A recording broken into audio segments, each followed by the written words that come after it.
Greetings, and welcome to Live Courageously, podcast show number 4 of 2022.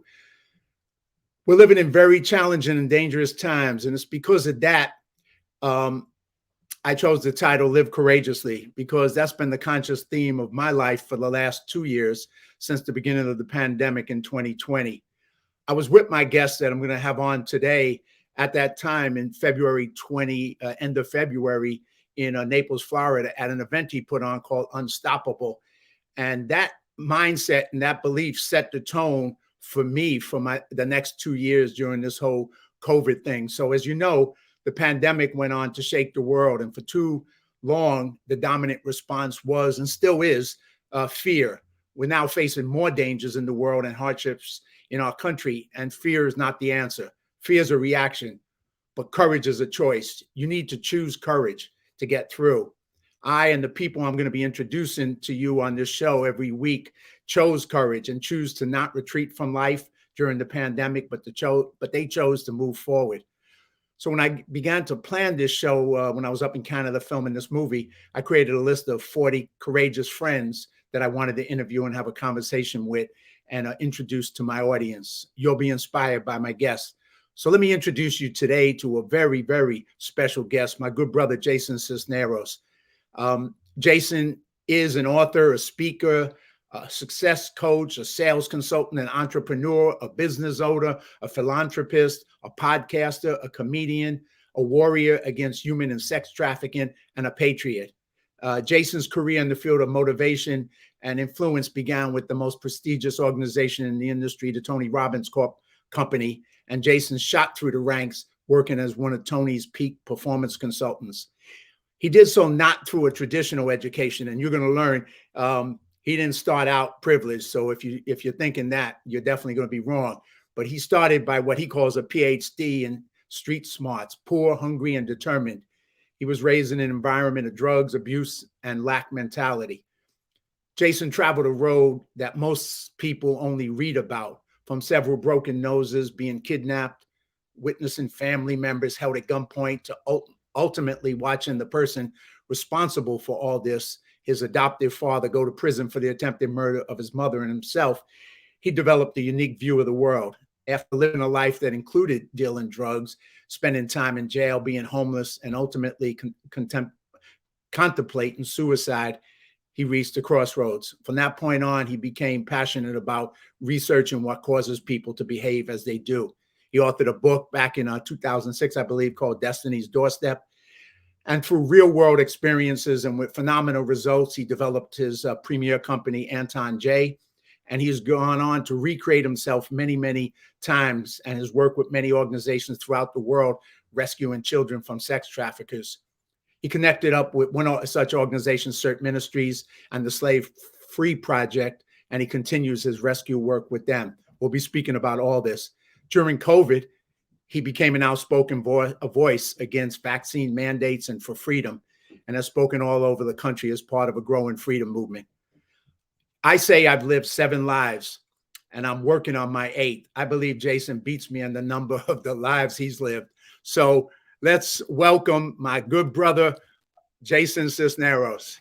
Man, there's nothing left to tell, bro. Show's over. Congratulations. I know, man. I was even going to do your Bald Avenger intro so I could get that out of the way too. Yeah, you should have, I know, man. What a amazing journey. And I cut it down just for the audience. I had to cut it down. I was like scrambling to cut this down because it's like, I could be here for a half hour talking about you, man. That's awesome, man. Well, I'm proud of you for your show. Obviously, you are a good brother of mine and somebody I trust implicitly, and as you've walked a very interesting life yourself. And, every time we get together and get to have a couple of tequilas, I learn more and more from you and the stories that you tell. So even without the tequila, but our tequila times are sort of legendary actually at this point. Yeah, they are. And it's not a couple of tequilas. It's a lot more than a couple. They are legendary. We stopped counting after 3, bro. That's the rule. That's it, man. That way we can always say, how many tequilas have you had? 3? Bottles? Yeah. I like to start out the show with two things usually. One is just because I tell people how we met. I don't know if you remember the first time we met, but I'd like to share that experience. But I'd like to have your take on it. Then I'm going to share my take on it. Yeah. So, I mean, it was at I don't know if we mentioned the event anymore, but it was, it was an event in California. And just getting to hang out with you, like, you're one of those guys that when you meet you're like, this guy is very unique, I mean, from your accent, which when you and I are talking in normal environments, I have to translate, I have to translate what you mean by that. I'll do that for everybody over the course of the show, by the way. You mean my California accent? Yeah. I thought it was South Texas, bro. Yeah. But one of the things that stood out about you to me was how genuine of a person you are, especially when you get around some of those events, which I have stopped going to. I think you've stopped going to those types of events. But, the good thing about it was that we, connected me with people like you and some other friends that I made along the way, all part of our journey, I suppose, as it were. But, when you're in that sort of environment and you meet somebody who's genuine, has real stories, and, and is there because they want to learn and also share their wisdom and experience. That's what stood out about you to me. Well, what I remember, like you said, it was a motivational event, and in Universal City, and that's the first time I met you, and you were one of the speakers, and there was I don't know, dozens and dozens and dozens of speakers, but watching you speak, there was one thing about you that was there was many things about you, but it was like you were real, you were authentic. A lot of the other people were like people up there hustling, selling things, trying to sell people on stuff, but there wasn't the same kind of reality to them. Yeah. And so what hit me about you was that you were for real. You came from the bottom. You weren't somebody that came from privilege. So that right away resonated with me. And then later, when I talked to you, we had experiences with Tony Robbins and that journey in common. But also there was one thing that makes you very authentic that back then, and I don't know if you want to do it today, but there was a certain roar that you did on stage, man, that it was like nobody ever would do that on a motivational event but you. And that's because, you're unique and truly different. And that's what I connected with instantly. And I said, I got to know this guy. So that's kind of, but where that comes from, it's interesting because, our entire life, we're basically trained to sit down, shut up, and follow directions. Right. And I believe that inside of us, I mean, this is the logo, right? This is the Bald Avenger logo, and he's pounding his chest. And it's not from a standpoint of like pride or ego. It's from a place of reminding people that they have a voice, that you're not meant to be quiet. You're not meant to fit in. We are all unique individuals. And, once you find that place, it's an evolution, I think, for everybody. Your evolution is a perfect example of that people go through an evolution, and you go through being a baby and being completely taken care of, to being a child, starting to find your personality, getting away from your parents and going, and then finding your place in the world. Like, I don't remember who said it, but somebody very wise said that there's two times in your life, when you're born and when you realize why. And so many people don't make that evolutionary jump past selfishness into selflessness. And, and so that roar is basically because it puts everybody outside of this comfort zone. We've heard a lot about this comfort zone, a lot of fortune cookie wisdom about our comfort zone that exists on the internet and in books and motivational speakers' mouths. But comfort zone is just a series of habits that you've built around yourself to protect you from failure. And there's a natural tendency for us to want to be protected from failure, but it's actually the opposite of that. You're not going to succeed unless you get comfortable for it, much less go seek it out. Look for places for you to fail, because in that failure, you find ways to turn it around.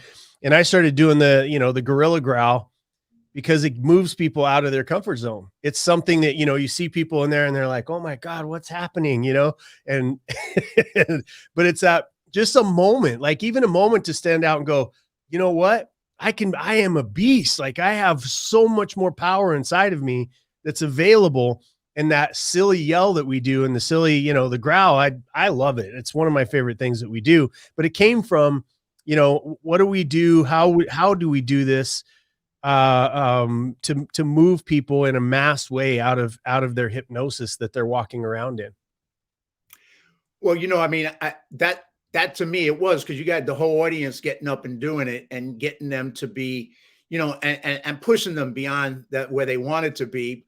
But what it was to say, be brave, don't hold back, go let it out, man. Be for real. And that's kind of what I got from you in the whole speech, but that moment too, because the rest of it is just like, well, people go through motivational stuff. They take you through a whole thing, and then they try and sell you the product that they want to sell you at the end. And it's interesting, but that's it gets old after a while. But your thing was very different, so that's why I went up and I started talking to you, and that started a connection that got us to go further. And then I got to know more about you as we connected at different events over time. And speaking to that, for you, since the show is Live Courageously, and you're clearly somebody who has lived courageously on so many levels, what does that mean to you? What do you see that call to live courageously mean to you? That's a great question, bro. I don't know that I've ever been asked that question before, but the people I admire and the people that I've always wanted to emulate were people who were fearlessly themselves, right? Like there's this hyper focus today, and especially for like maybe the last 6-8 years, this hyper focus on our differences.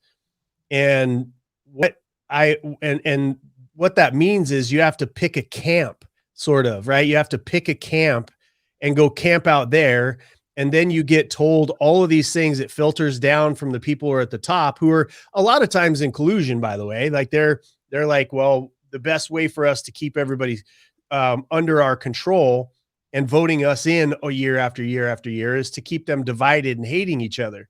And so when people wake up from their slumber, which is kind of like what I do, why I go speak. I don't think in however many years we've known each other, never really heard me sell anything from stage. People can look me up if they're associated. There's lots. I mean, I've helped a lot of businesses. I've done this, I've done that. But at the end of the day, raising capital or financing for charities, I do that a lot, but it's not what my time on stage is meant to do. My time on stage is meant to have a unique, be wildly present with the audience, to move them to that next level, not to be what Jason Sisneros thinks or be the political party that Jason Sisneros thinks, or give to the charity that I think, or whatever it is. It's literally to wake people up to the idea to be courageous in being who they are, right? And we're so afraid these days of being outside of that. Oh, if we don't post the right thing on our Facebook, if we don't say the right things, if we're not talking about the right talking points on all sides of the political spectrum, right? Then I'm not going to fit in and I'm not going to belong anywhere. You're meant to be ferocious in service of other people. And that means that you have to really increase your skill sets personally to be able to maximize and optimize your value to the world. That's where joy is. It's not in the bigger house and the bigger car and the bigger jets. I've tried all that, trust me. And there was no happiness in it.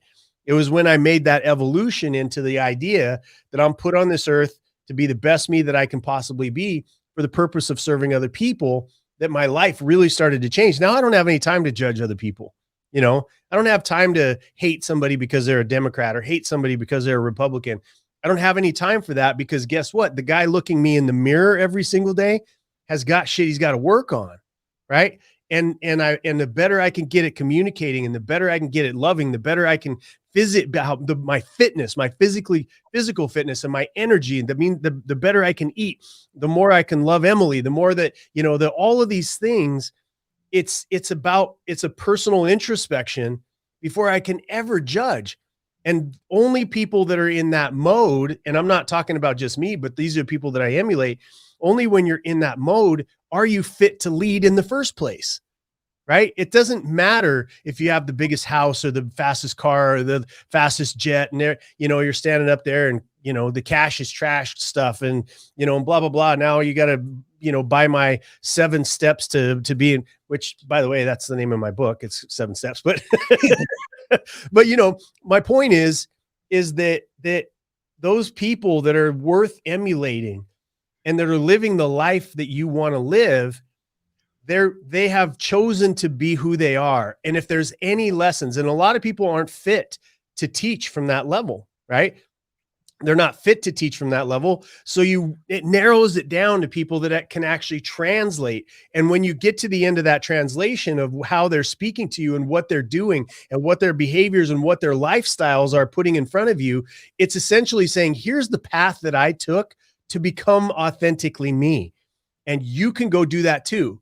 Because everybody out there, 8 billion people, there's some unique opportunities to step up and be who you are, not who the Democrat Party tells you are, not who the Republicans tell you are, who you should be, not Trump, not Biden, all these other people that are out there telling you who you should be.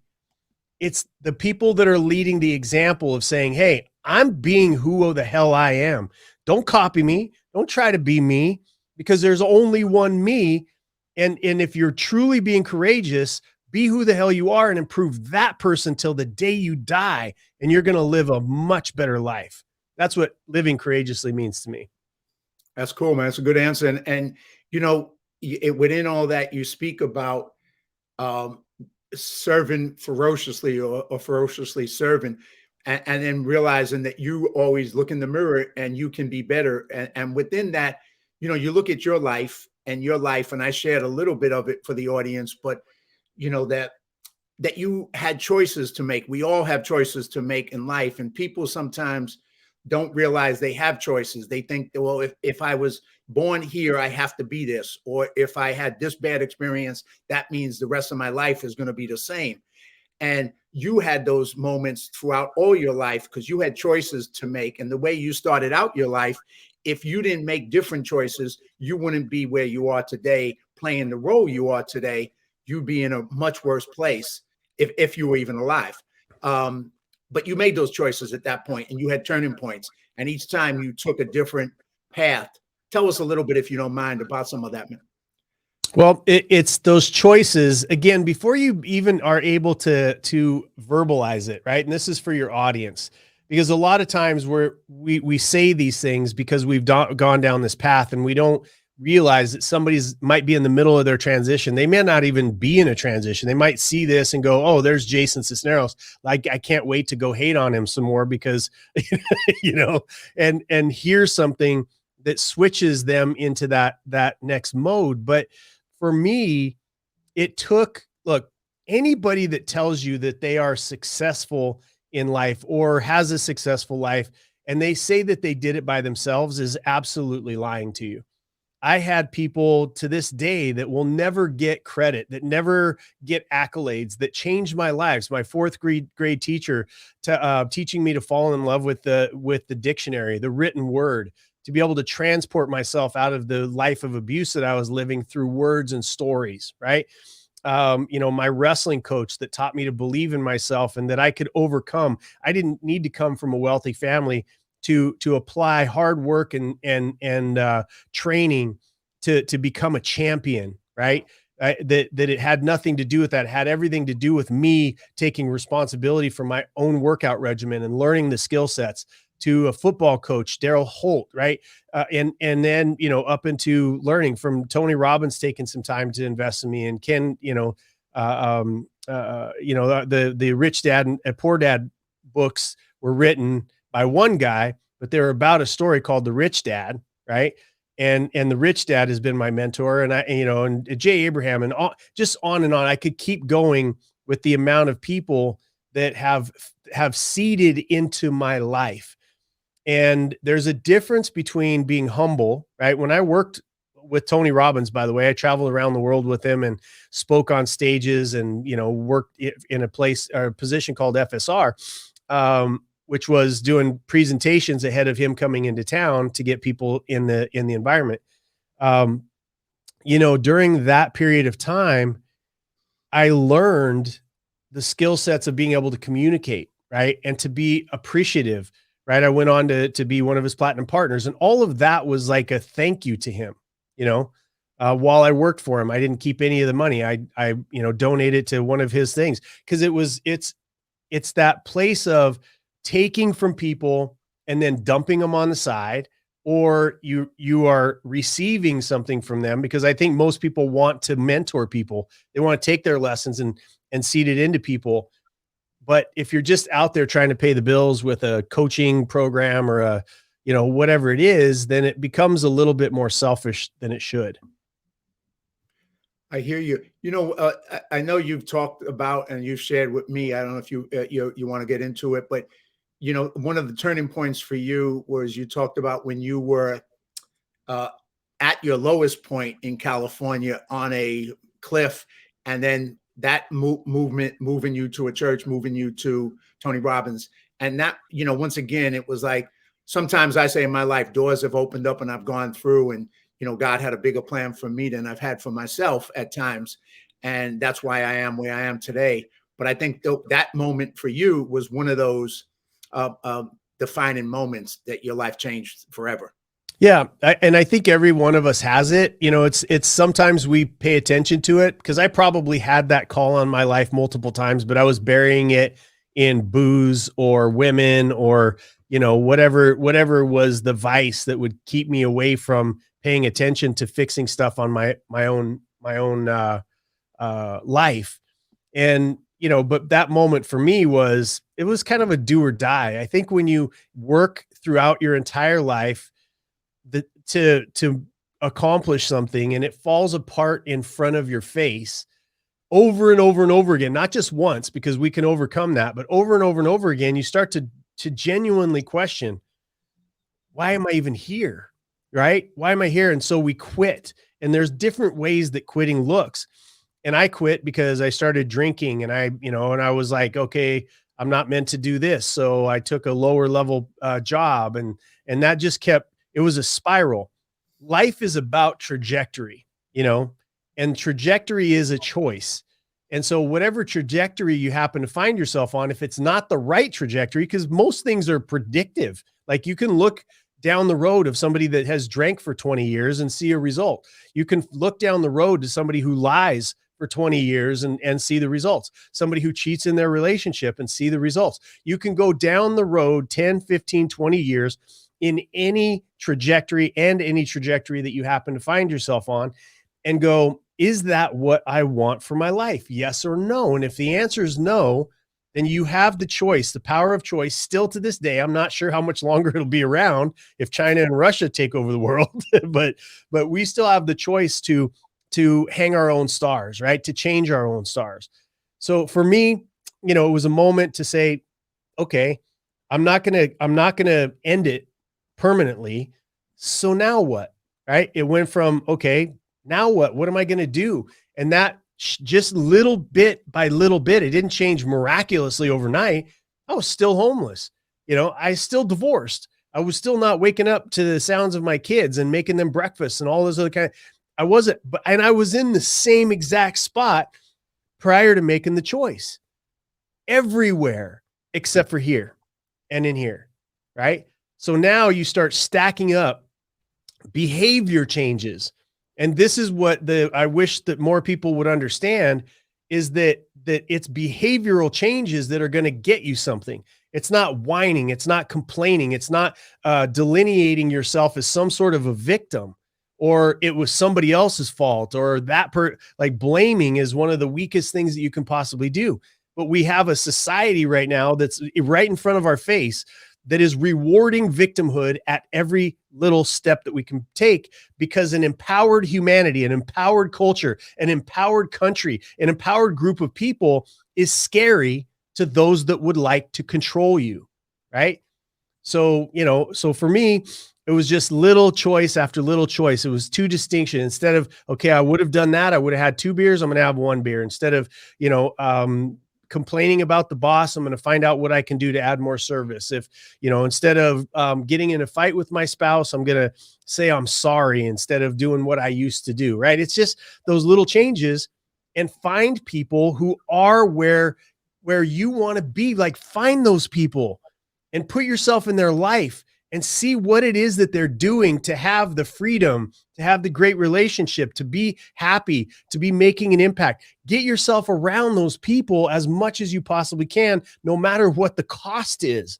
There's one thing I have been fearless about. When I find somebody like a Keith Cunningham or a Jay Abraham or a Tony Robbins, I will relentlessly find a way to serve them until they allow me into their life, because I want to learn what they're doing, right? Not what they say. I want to know what they're doing. And then I want to emulate that doing. I want to emulate those behaviors. I want to emulate those actions. And so you could pick any victimhood, sort of vertical out there: color of skin, sexual preference, gender identity. You could pile all of those victim mentalities into a pile. And at the end of the day, the fight that you and I and Pastor Rudy and everybody that we're fighting for people who have lost choice, the choice to respond, the choice to get better, the choice to change your environment, those choices. We really work with people who are actual victims because they've had choice ripped out of their life. They're prisoners in their own home, domestic violence with, women that are prisoners in their own home, little girls and little boys in the trafficking world, children and villages around the world that are starving to death. Like, these are real victims. And so the idea is to take everybody else and go, look at the path of blaming everybody because of your skin color, because of your sexual appearance or sexual preferences, because of where you live, because of your financial, because of your last name, because of all these things. Go down the path of people who live in that victimhood for a long time. What does it look like? And if it looks like suicide, if it looks like drug addiction, if it looks like jail time, if it looks like, failing at business, if it looks like that, go, maybe maybe that's something I don't want to do. If I'm Black, or if I'm Hispanic, or if I'm gay, or if I'm straight, or if I'm any of these people, what I want to do is find somebody that represents what I look like and what I feel like and has come from my circumstances. Find that person who's genuinely successful in life and model them. And I promise you that whoever that person is, that has the freedom of choice, that has the happiness, the joy, the great relationships, all those things, that looks just like you, comes from your same background, they are not playing the victim card. They're not. They're behaving in a certain way that you should emulate. And right now, our society, because they need you to be a victim, what happens is they destroy people like that. They want to destroy them because they don't want them to be the people that are standing out and people that are being emulating them. Heart surgeons that are Black, right? Because they're Republican, there's something wrong with them. Or, I could pick a story from all sides of the equation, not being political, but saying that you should find the people, and what you'll find, and then I'm going to shut up. What you'll find is that when you emulate those people, there's a choice that feels easier in the moment. And that's not doing the work. It's stepping back and saying it's easier to be a victim in the moment. Long term, it kills your spirit, it kills your soul, it kills your potential, it kills your relationships, it kills your efficacy and your desire, your fire for life. It kills it. But then the discipline, which feels like it's harder in the moment, long term pays off, because you get to have, not being prideful, but being proud of who you've become, as you rejected the victim card. Well, there's a lot of powerful wisdom in what you've been saying in all that. I remember, for me, when I first attended Tony Robbins' fire walking seminar, weekend seminar, I was working in the post office at the time as a mail handler for 5 years, and I attended that weekend. I came away with so much. It changed my life forever. But, some of the key things that did, one, I never got high on drugs ever again after that weekend because I made a different decision. Like you said, I went on a different trajectory. But also, one of the things that I took away from that was to take 100% responsibility for your life. And if you believe that, you're never a victim again, because you realize that your power now is in you. You're empowered, as opposed to believing that you're just a victim and everybody has power and you can't do anything. And there's, when you do that, that puts you in a different situation. And that's what you're talking about, is that the whole belief that you're a victim. And I believe that up until that point in my life. Of course I did. And I believe that when I was on the left, that, we were all victims. And so all that negative belief system changed.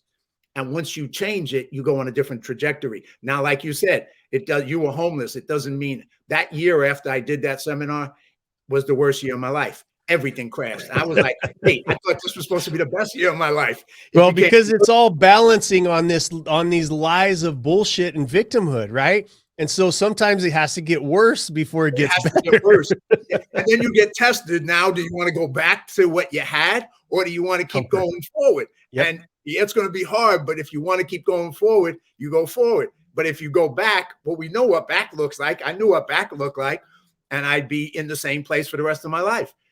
So that's when you make another decision. It's like, no, I'm going to stick with this. Yeah, it's hard, it's tough, but I'm on the right direction. I'm going on the right trajectory, and I'll get through the hard time.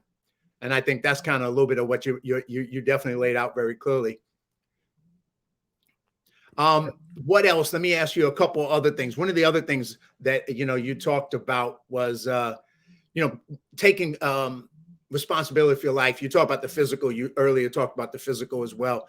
And, there's a couple ways you've influenced me. One was the physical, because about a year or two ago, somewhere around there, you started this crazy 90-day 5 a.m. workout routine, and you started giving me a whole lot of crap about having to get up at 5 a.m., which I did, not being a morning person, but, it shifted. I started doing it. And since then I've been working out. Now I work out. I don't do it at 5 a.m, but I work out 7 days a week, and that changed. But it's like, once again, it's taking control of, and all the things that we're not told to do is take care of our health, take care of, especially during COVID. You don't hear that message, to take control of your health, to be responsible for it. It's basically, they're telling you a different message. But just on the health side alone, maybe you can speak to that for a minute. Well, it's, first, let's do a couple of shout outs. I've been seeing the comments you're posting up here. To Christopher, my boy, Davey, good to see you guys. Nick DeCastro's out there. It's good to see everybody. But yeah, so the physical side of taking care of yourself, again, it's a choice, right? It's, you can say things like, well, it's, it's my family history. It's my this, it's my that. But we live in a day and age where we can damn straight read. There's so much information out there, and our health a lot of times happens to us, right? That's what we think. But we can physically act on our energy level. We can physically act on our muscle structure. We can physically act. And one thing that I learned as I was doing my, my third comeback, I guess, was that I needed to have energy. I needed to have energy. And so to hyper focus on that and say, not again, fluff it off to, this is my bloodline, this is kind of how things are going to be, but to radically interact and look at myself. I even told my doctors at the time, I said, look, I'm on this journey to become a demigod, not big G, because nobody wants to mess with the big man, right? But a small G. A demigod. What can I do with my health? And so I've been doing these radical experiences. I put myself in the environment. I find out who's leading edge or cutting edge on anti-aging and energy, and, for brain enhancement, for, living a better, healthier life. Look, none of us are going to get out of this world alive. None of us. Which has been the weirdest thing, watching this COVID branch COVIDians, I think, is probably the best. They're a bunch of crazy, just love being afraid of everything, when really the answer is in their own hands. Like we talked about earlier, it's like, lose some weight, eat better, drink a lot of water, get some sunshine, up your vitamin D, all of these things that we now know are impactful in fighting against any disease. But at the end of the day, while I'm here, I wanted to optimize my health so that I could enjoy the journey for as long as I possibly can. Right? Period. That was my choice. And so, I think that if more people understood that their ability to influence on any sort of budget, by the way, your ability to be able to influence the level, the cellular energy level of your body. And a lot of it follows the thinking and the idea that, hey, I'm going to be happy because it's a choice. A lot of people, well, how are you always so happy, Jason? You're doing this, you're doing that. It's because it's a damn choice. Like I have alternatives. I could be pissed. We were having this conversation with my team, with Anton J, who you know all of them, Joe and Carlos. They're like, I don't think we've ever heard you complain about anything personally going on in your life. And I'm like, because you don't give a shit. It's not you have your own life. Like you get, you have the first thing that people start out there. Oh, how you doing? Oh, let me tell you. It's just like this weight that they can't wait to put on somebody else because they think it creates relationship, right? And I know you asked me a health question, but this goes hand in hand, bro. Like it goes hand in hand. When you dump on other people or you're just so negative all the time. I mean, we're in the middle of one of the biggest, weirdest crises, in modern history. We're in the middle of it right now, and it's probably going to get worse, right? But at the end of the day, there's still a choice of whether you're going to be happy or not. Because when you go to that negative place, I know there's a doctor that you and I both know, and I used to be friends with, and now we're no longer friends because of his approach to being an attention whore when it came to getting clicks and likes and all the other stuff, because he found this little niche, right? He was in this niche that nobody knew him. Then he went out there and said, oh, here's the COVID stuff. And then he found the more afraid he could make people. And so now it's gone on 2 years and his audience is like, it's the same 22,000 people and they all go away when he tries to talk about anything else. Right. And then they come back flooding in when he says, oh, guess what? There's going to be another surge. Like these people have, and I feel so bad for them. Like it angers me when somebody leads people through fear, right? Either fear with an iron fist or fear of the things around them that they can't control and all these other kind of things. It irritates me. It's an abdication of leadership duty to put yourself in a place where 22,000 people look to you for the best information on how to be afraid, right? And they say, oh, I'm so glad you're back. And I'm so glad you're talking about this topic. And I'm so glad, blah, blah, blah, blah, blah. And you read through the comments on some of this stuff and you just see, it breaks my heart that they're following somebody who's such a scumbag that all they care about is their own likes and their views and the money they're making from all of that and the attention that they get, right? True leadership, as you've seen, you have to say what needs to be said in the unpopular moments, right? And you have to be willing to be unpopular. Because there's one thing, when I do pass, when I do go away, if that's tomorrow or in the next 10 minutes or 100 years from now, my family is going to be able to look on how I did life in a way that they can emulate. I didn't have that, right? I didn't have that. I had to make it up by modeling multiple people so that my children would have somebody to look at and go, I want to be like dad. Like, I don't want my children. Biggest failure would be like, have my children go, I want to be like somebody else. They have bits and pieces of it, but I want them to say, look, I'm proud of him being my dad. I want to be like him because of the choices he made in those tough moments. So back to your health thing is that mentality is it makes your decisions prior to the opportunity coming in front of you. McDonald's, ice cream, or right now I'm carnivore and loving it. You try different things. I'm thriving on carnivore diet, and that's only eating red meat all the time. I do eat some eggs and, and I have some honey in my tea, but other than that, it's all red meat all the time. And I've never felt better, never felt better. So the health thing is a constant evolution for you, but it follows your mindset, right? If you have a poor mindset, if you haven't figured out a compelling future for yourself, something that draws you forward towards it, and you'll believe and it becomes non-negotiable. Your health is a lagging indicator to what your brain is thinking. So again, get connected to that higher purpose, be willing to walk by yourself and in the face of criticism.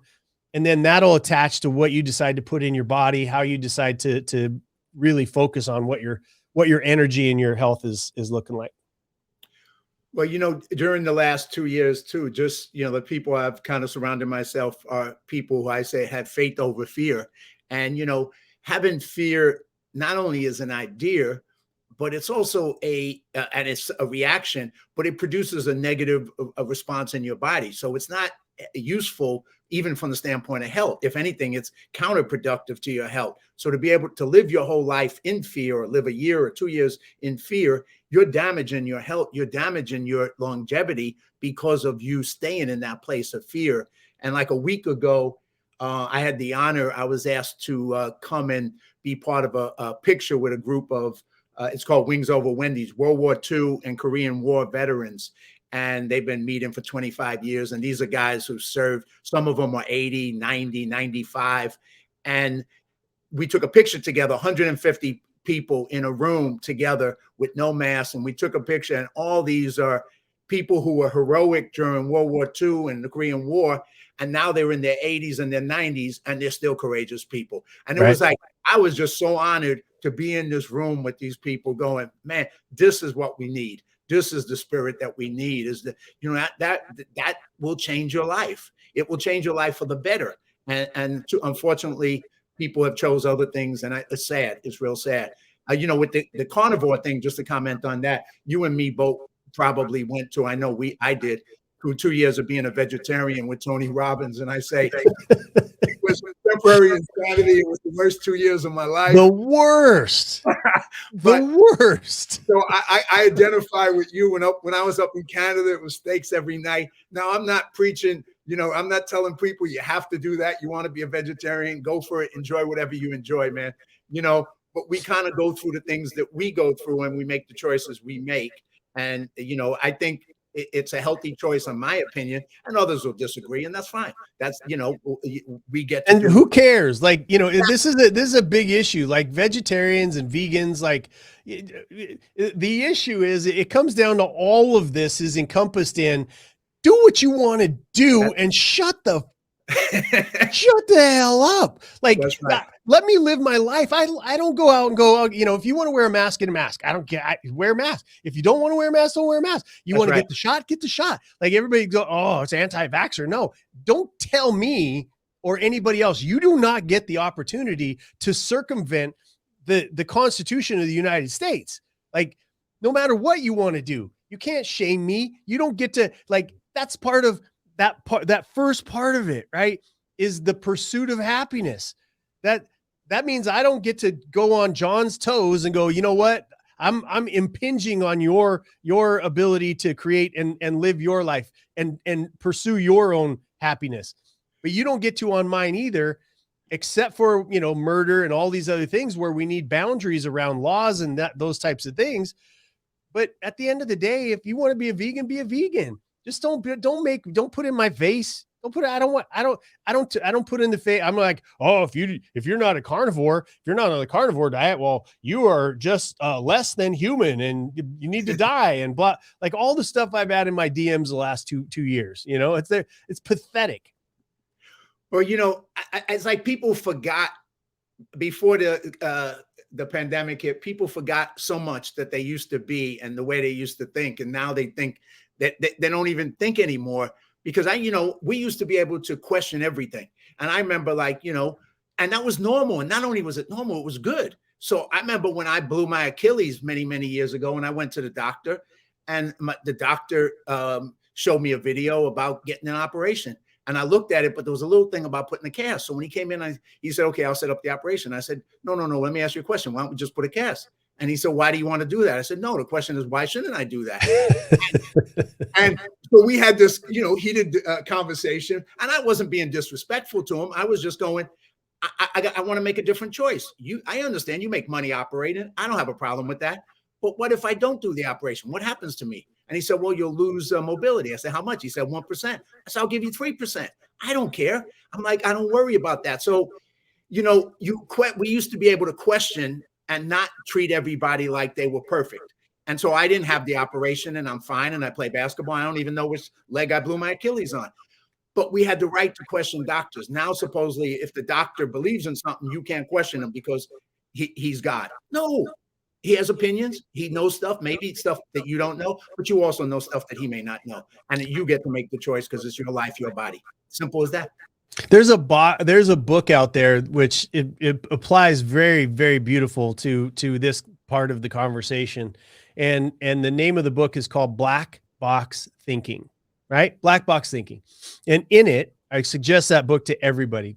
And I'm gonna talk about what's in the book and then how it applies to what we're going through today, right? Cool. Black Box Thinking lays two industries side by side: aviation and the medical world, right? To your point of the medical world, they lay them side by side, and about the same time they start tracking what their behavior was. And in the aviation world, they developed this thing called a black box.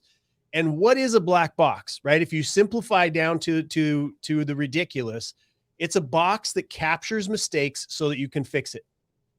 That's it. Like, you know, whether it was pilot error, if it's software, if it's hardware, if it's the air outside, if it's weather, whatever it is that feeds in, there was an accident, get that black box, it goes out and it populates all the other education and says, hey, you know, modify this. If you're in Brazil and you're headed to France, you know, here, go up to 40,000 feet, drop down to 20,000 feet. You know, if you're over here and the pilot has decided that they wanted to stay out drinking all night and this happens, don't do that. Like, you know, It's this constant process of failure and improvement, right? Because at the end of the day, if you go up in a tube and 1 out of every 10 crashes, is that going to be a thing that you want to do?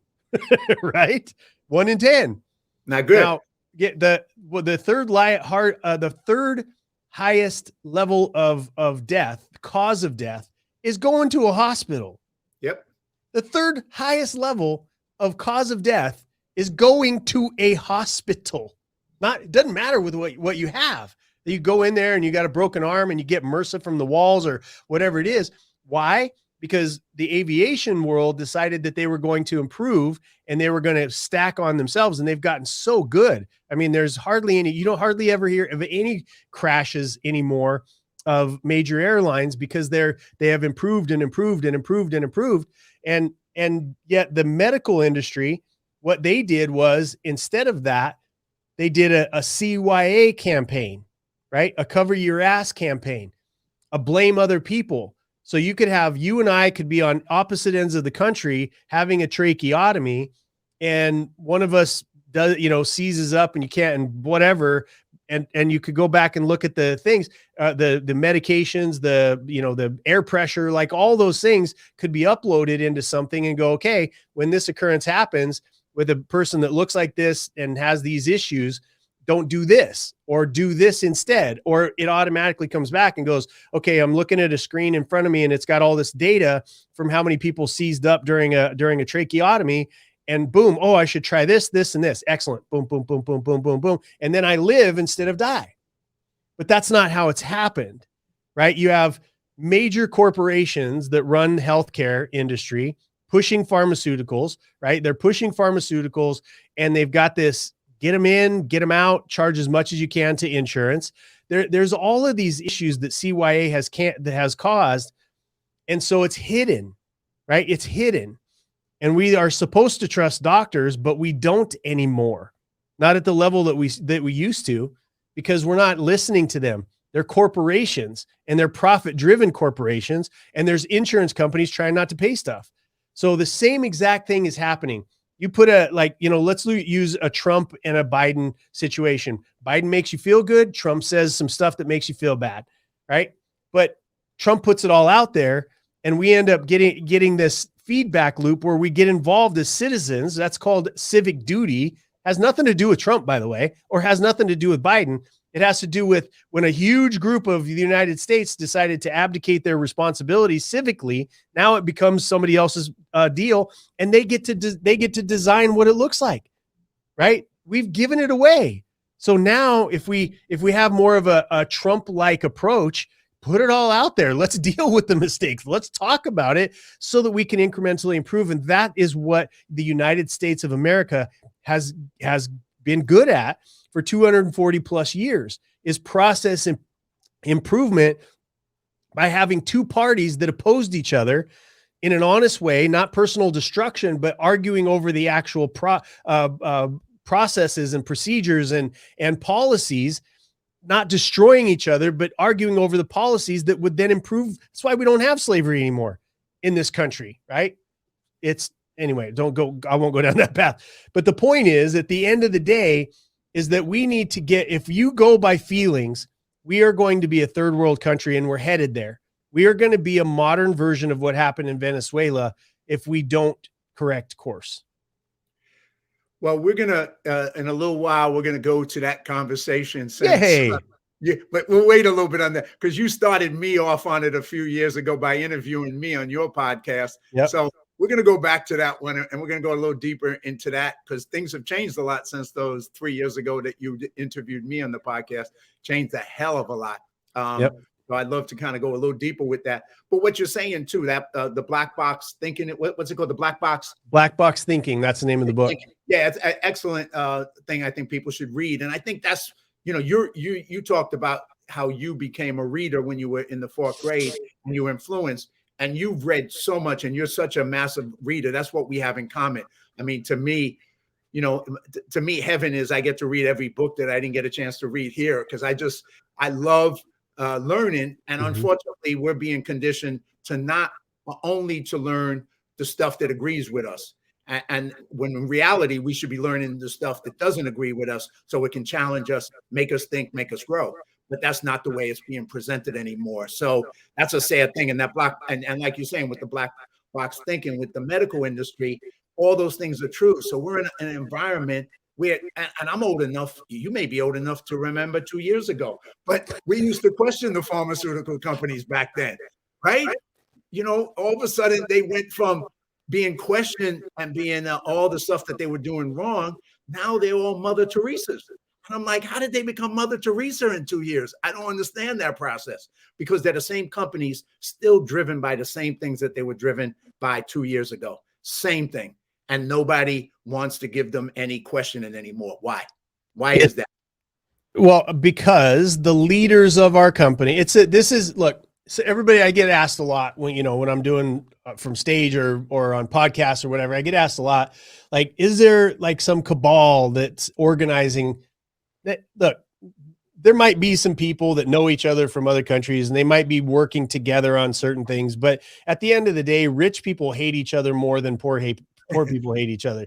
And I can speak to that, very well. That's a whole other show.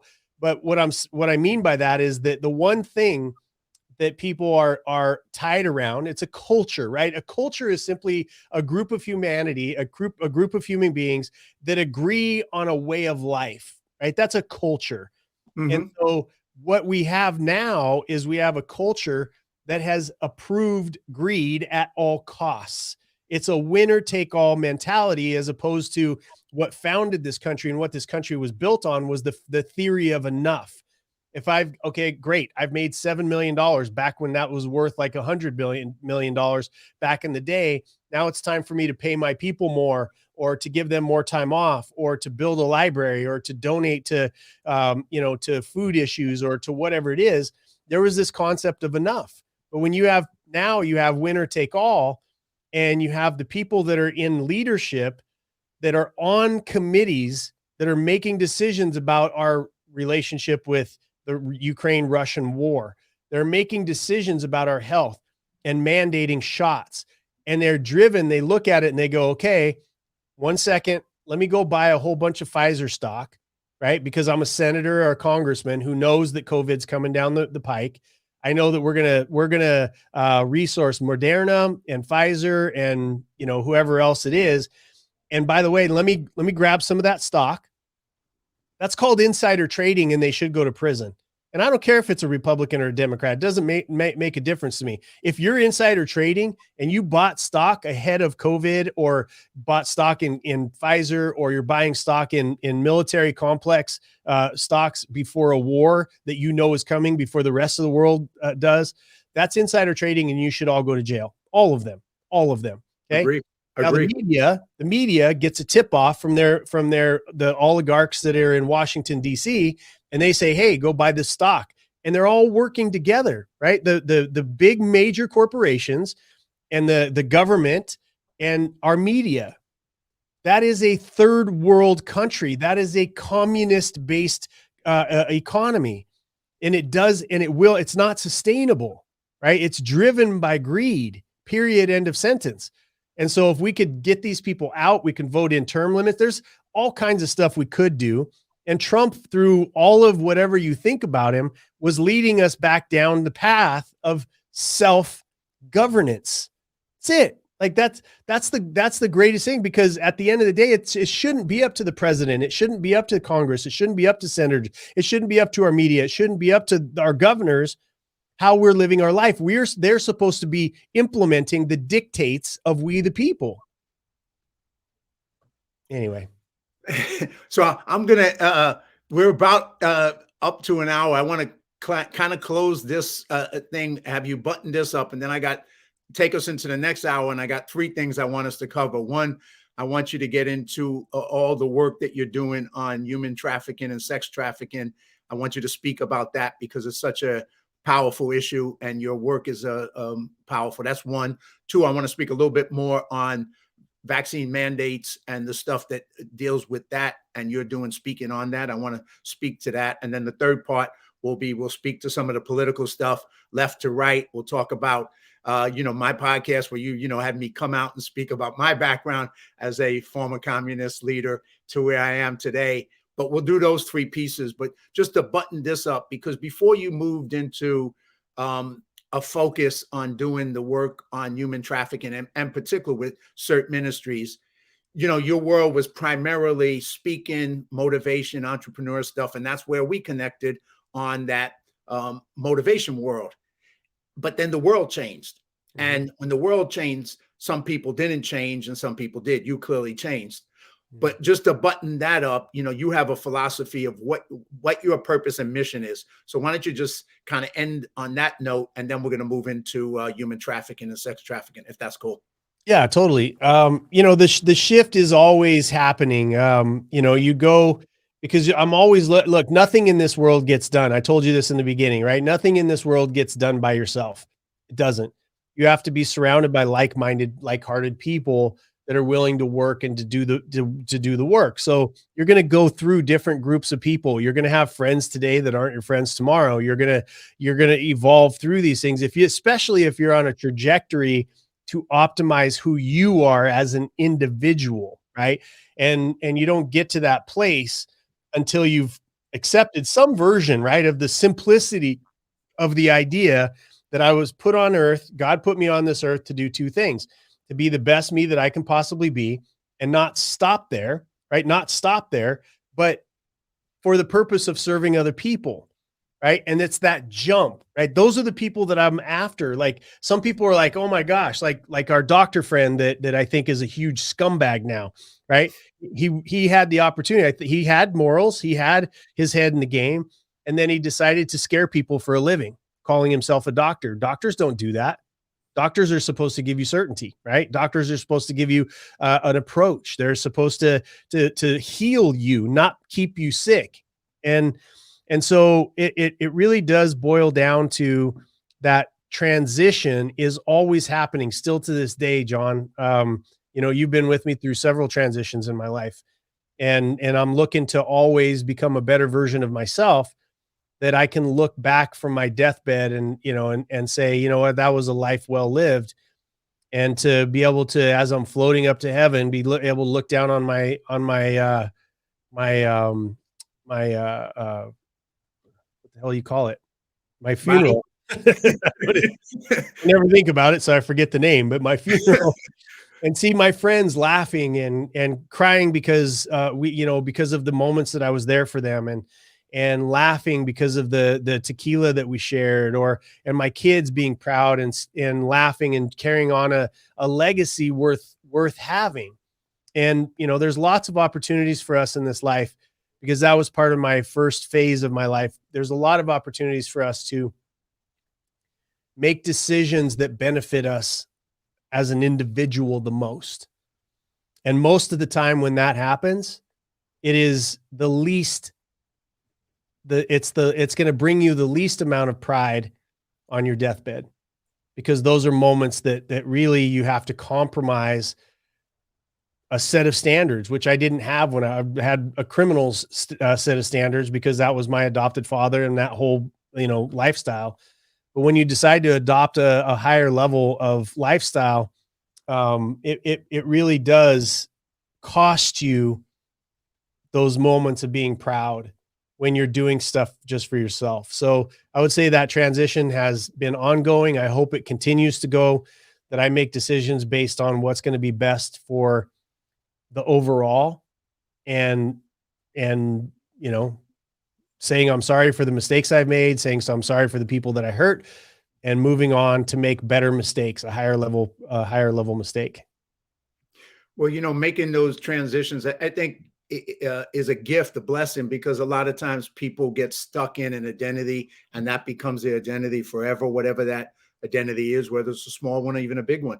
But they get stuck there and they don't grow out of it as times call for a new growth, a new development, or new questioning of what else you can do. I mean, last night I was honored to get invited to this dance performance called Signs of Strength. That was a bunch of military folks were part of, together with this dance troupe, which is the most amazing dance thing I've ever seen in my life. But the thing was, these military veterans, it shared their story, both verbally, but then also through dance, about what they went through in war, in watching people die, in the signs of strength, healing again, resilience, courage, all those things. And you see these young military veterans, and it just kind of hit me again, just made me, as I walked out of that performance, I said, once again, to question myself, what else can I do? What else more can I do? How else can I be more of service? Because whatever I've done up to this point, okay, but now there's even more, and more is what I want to do. So that's the thing, I think, in you've always done that. You've always stepped into growth and more, and you always found a way to serve and contribute on even bigger levels. And so doing that, Jason, I think one of the things, if you can just share with the audience your step into particularly, and you can share whatever you want around it, but CERT and then the Slave Free Project, and why that became such a focus for your service and what you do. Yeah, it's, as far as I can remember, because my adopted father, you told the story at the beginning, because my adopted father went to prison for attempted murder when I was 17 of me and my mom. There was a lot of years before that were, that were filled with abuse. And so I've always had a heart for the world of domestic violence, because a lot of people are like, oh, they should just leave. And, nothing makes me more mad than thinking, if you know anybody that's been a victim of domestic violence, the hardest thing to do is to leave, because there's violence, there's retribution, especially if you have kids. Like he would end up, kidnapping me and going to these different things, to these different lengths, and then holding her at gunpoint. And if we would both actually by a miracle get out of the house together, he would go and hold my grandparents at gunpoint until we came back, or her, my aunt, or whatever it was. So, I think that trafficking for me was one of those moments where I went to a fundraiser, because I was already involved in fundraising. I was back when I was, I had my own portfolio of businesses and doing that kind of thing. And then from in the domestic violence world, I went to feeding people, because that's a lot of domestic violence happens because of food insecurity. And, some of these ladies having to be where they're at because they're either that, or they're going to starve, or their kids will starve, or whatever it is. Like, there's 100 million decisions that people have to make of why they're in those environments in the first place. But food insecurity is a big one. And so then I got invited to another fundraiser about human trafficking, and I'd never even heard the term before. This is going back 8 years or whatever. And I went and I watched a movie about the subject, and I was like, I came out of it going, human trafficking is not human trafficking. It's the rape of a child for profit.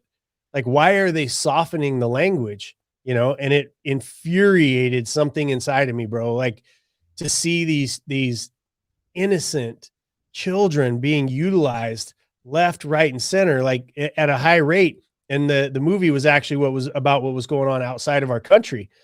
And so that's where I got my start. So I went I couldn't go home because I was so pissed off.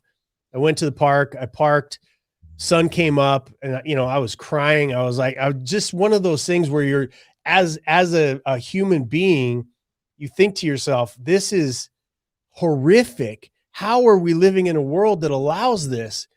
And so I went live. I did one of my first Facebook lives, and I went live and I said, this is something new. I don't know what I'm going to do about it, but I'm going to do something. And somebody watched that video and said, hey, Jason, this is what we do. We do rescues. You want to go with us?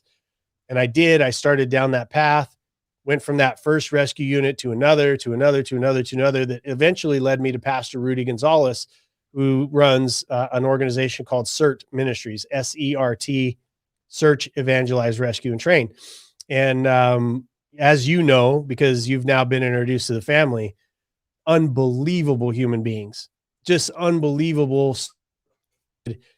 kind, caring, sacrificial, everything that you could possibly imagine, everything that I was looking for in the church in my early days of being in religion. And then when I left the church and got really, really angry at God, and not really angry at God because I never really wanted to step across that line, but when I got angry at the church that, that his family lives the way, not perfect, none of us are, but loving and non-judgmental, and sort of being a reflection of what Christ could be on the earth. Right.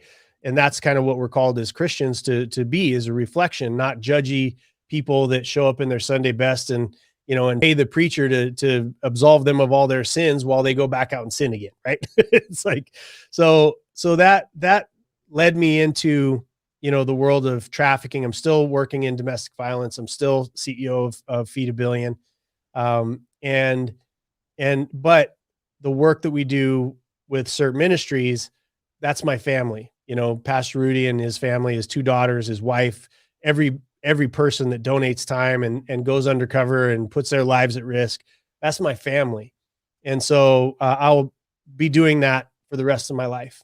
And I hope to be doing it with the Gonzalez family for the rest of my life. Well, I know you introduced me to Pastor Rudy and his family, and truly some of the most amazing people I've ever met in my life. And I hope to have them on my show.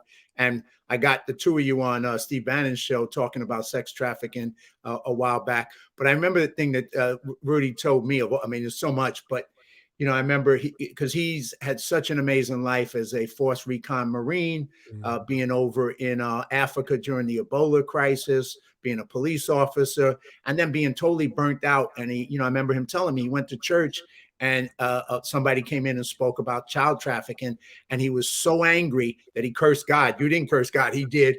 And he said, basically, God, how could you let this happen? And he said at that point, the first time ever, he had he heard God's voice, and he said, no, how could you let it happen?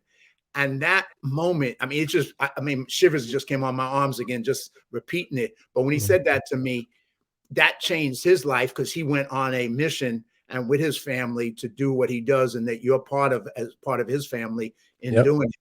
But like you said, that's real victims. That's the people in the world who are real victims that you guys are going out and rescuing, not the fake victims on social media, and that's just such a powerful thing. But you put your lives on the line to do it. And I don't think people understand and just how big a problem it is in our country, not alone in the world. In the world, it's even probably bigger. But even in our country, it's such a huge amount of children who are raped and sold and abused on a daily basis. It's and it much better than I do, because you've done it out there as a warrior. Yeah, my fight, brother, is shift. Again, it's an evolution in everything that I do. And my fight, obviously I'll always do the rescues as long as Pastor Rudy will have me. Because, and I think you were at an event at one point where somebody in the audience asked, well, don't they just go back to the lifestyle? And I'm like, it infuriates me. A lot of people think these things. It's like, just for domestic violence, why don't they just leave? Okay, obviously you've never been in a domestic violence situation, right? And Sure. Oh, okay, because there's a large recidivism rate from these little girls and boys that get pulled out of the sex trade, that they end up going back in because they're, then that there's a little girl or a little boy that's out there. We should just, let's just forget it. Like, what's the point, right? What's the point of doing that? And it's always angered me. Like you get, I just got shivers because that I can't even fathom that level of thinking. But my fight has evolved. We've got prevention, which should be happening to let parents and kids know that social media is the new white van that sweeps by the schoolyard and steals kids. It's social media. That's where they are contacting your kids through Snapchat, posing as a 13, 14-year-old boy, whatever. And they're already there. So, that prevention piece of telling parents, don't be your kid's friend. There's plenty of time for that when they're all grown up. But right now, be in their phone, right? Be on their social media. Get the app called Bark and see everything that's coming in, text message, pictures going in, pictures going out. Be a part of your kids' life, because that preventative, it will be huge, right? But again, you look at our society as a whole that has tried to break up the cellular family, the core family values, all that stuff. That's a bigger picture. That's the culture thing. But then you go to the rescue where you're pulling them out, and what happens when you pull them out? Aftercare. Aftercare is very difficult. You have to, you have all of these things that are going on with that child that they have to overcome now. But the piece that I'm really taking my fight to this next year and the next 4 or 5 years is really to the politicians, the lawmakers, the police, these people that are on the other side that are supposed to be creating a deterrent for these actions. It's the fastest growing crime on the planet. Why? Because just this bust, I just posted about it. You saw my bust. They did a bust in Florida, and 108 people. They had an ex-judge. They had people that worked at Disney. They had all these people that were participating in this, and there's no shaming of them, right? Like if you're a pedophile, they care more about your privacy than they do if you have a cold called COVID, right? You have to produce paper to get into a restaurant. I mean, thank God that's starting to go away because of a lot of millions of warriors that are out there, but they don't deserve privacy, right? They need to know everybody that's around them. If they move into your neighborhood, they need to know.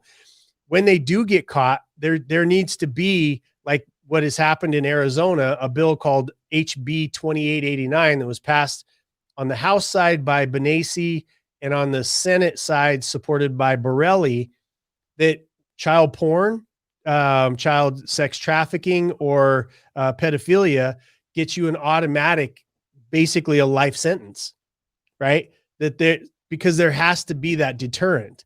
And there's so many people that are in power right now that are involved in this stuff that's why it's not happening.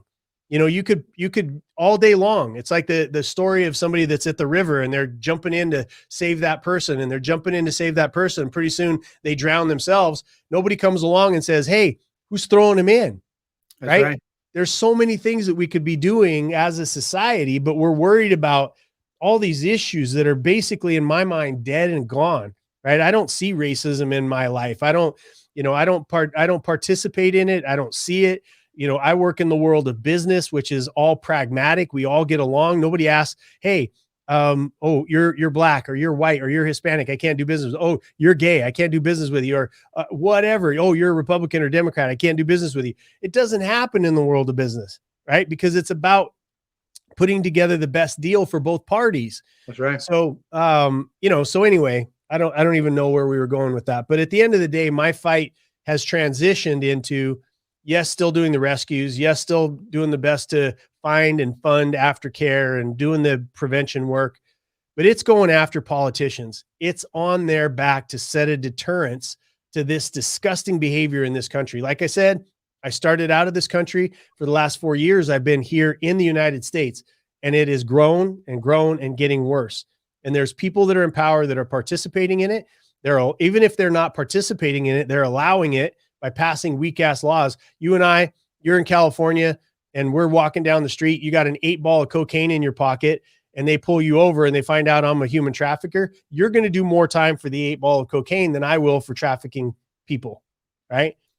So it's all out of whack. That's where my fight's going. No, it makes sense. I mean, I don't know.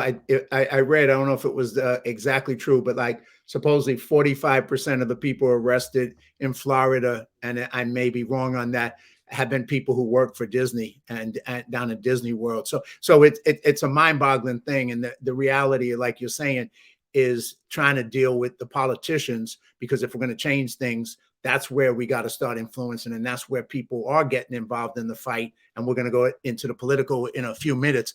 But that's one issue you obviously are taking on, because you got to hit, it's almost like there's people out there who want to change the concept of pedophilia as to be not a bad thing, that it's okay. It's just, it's just thoughts. It's just ideas. And that's all part of a way to kind of, make it legitimate, make it acceptable, when in reality, it's child rape, as simple as that. So what needs to be that Arizona law? 100%. Life prison? Absolutely. Why not? Yeah, it needs to happen. And, as long as they're allowing and when I say they, I mean us, because we're the ones that are allowing, we have the government that we deserve, period. And so that's why I'm fighting so hard to be able to get new sort of blood in there. Because at the base of our country, it was supposed to be, we sacrifice. It's a sacrifice to go serve. We set no laws against ourselves, and then we go back to public life. That's not what's going on. And so you have people that are like, they're passing laws because somebody wants to be referred to as she, shim, and him, hey, and ho, ho, and hey, ha, whatever, because of pronouns and stuff. When we're not putting more emphasis on child trafficking, I could give a shit less what you want to be called. If you and I meet and I don't call you the right thing and you're offended, don't be my friend, right? You don't like my show, don't watch it. You don't want to listen to me, don't listen to me, right? At the end of the day, you cannot force people to call you this stupid pronoun bullcrap that's going on. Is insane that we've even allowed it to happen, right? It's like, oh, let's let them do it. It's like that kid that asked for a cookie and ice cream for breakfast. We're a country who's just said, go ahead, eat the ice cream, have the cookie, to whoever whines about it, and at the end of the day, some of this stuff is predictably horrible. Defund the police. Like, that did more damage to communities of color than any single thing that could have happened in the last decade, right? That one, let's get on board. Let's defund the police. I'm sorry. I'm in those communities. So I don't care if somebody wants to come on here and go, oh, blah, blah, blah. Jason, you're white privilege and you're blah, blah, blah. None of that matters to me. What matters to me is what I see happening in these communities, because that's where we are. That's where we do a huge portion of our work. And you all especially the white liberals on the right, supporting that and not living in those neighborhoods and supporting those kind of stupid things because they wanted to be seen as, I'm at Starbucks and we can look at each other and high five each other on how much we care about our society and blah, blah, blah, while they're ruining and destroying the lives that they are high fiving each other for helping, right? It's ridiculous. It's the most racist thing that has happened in this country, and it came from the left. Yes, and we're about to go there in a minute. And here's the thing. Last night, one of the veterans who was a commander in the Army was talking about, and like you said, with the politicians, they've spent on a national level millions of dollars for the VA and for veteran stuff. And yet 22 veterans commit suicide every day. In California, they've spent, I mean, not millions, billions, excuse me, billions have been spent on homelessness, and homelessness increases. And to go back what you said earlier with the book, Black Box, if you spent billions of dollars and 40% of your planes were crashing, you have a problem. But they're comfortable with spending billions of dollars on homelessness, on veterans, and not only accomplishing nothing, the conditions keep getting worse. So where's that money going to, and what are they doing with it? And same with the funding the police. Instead of getting a better result, they're getting worse results. And so they're like, well, yeah, let's throw more money into so we can get even worse results. I mean, it just boggles the mind, the stupidity of people on that, with those belief systems. But yeah, there's a lot. Maybe we'll go there now. What the hell? So a few years ago, you had me on, and at the time it was called From Left to Right, and Meet in the Middle. And I think that was the name of it. And we talked about a bunch of things. You interviewed me, and then you started asking me about some of my political stuff, which at first I was kind of a little bit hesitant to talk about. I wasn't really wanting to come out of the closet, so to speak, politically. So, but, we had a great conversation on that. And since that time, I wrote a memoir during COVID called From Mao to Reagan, A Born Again American. So it kind of takes my journey from the far left, being a communist Maoist leader, to becoming a conservative, and to becoming what I'm in transition now, because there's a lot of different words. I don't fit like you. I don't fit into one box, nor do I ever want to fit into one box. It's like, but I think you've gone on a journey. Once again, you've stepped into the political arena on every level, doing your speaking engagements on the freedom tours that you've done throughout the country. And so, we're in a time where I would say, just in my opinion, and love your opinion too, in the past, it was a real clear left-right division. And I was on the left, and then I moved to the right. And that was clearly what the division was. And, you're for communism, you're for the freedom, and, some things in the middle. But now I think there's a realignment happening, and it isn't left-right anymore. It's more the elites versus the people. And the people are freedom-minded people.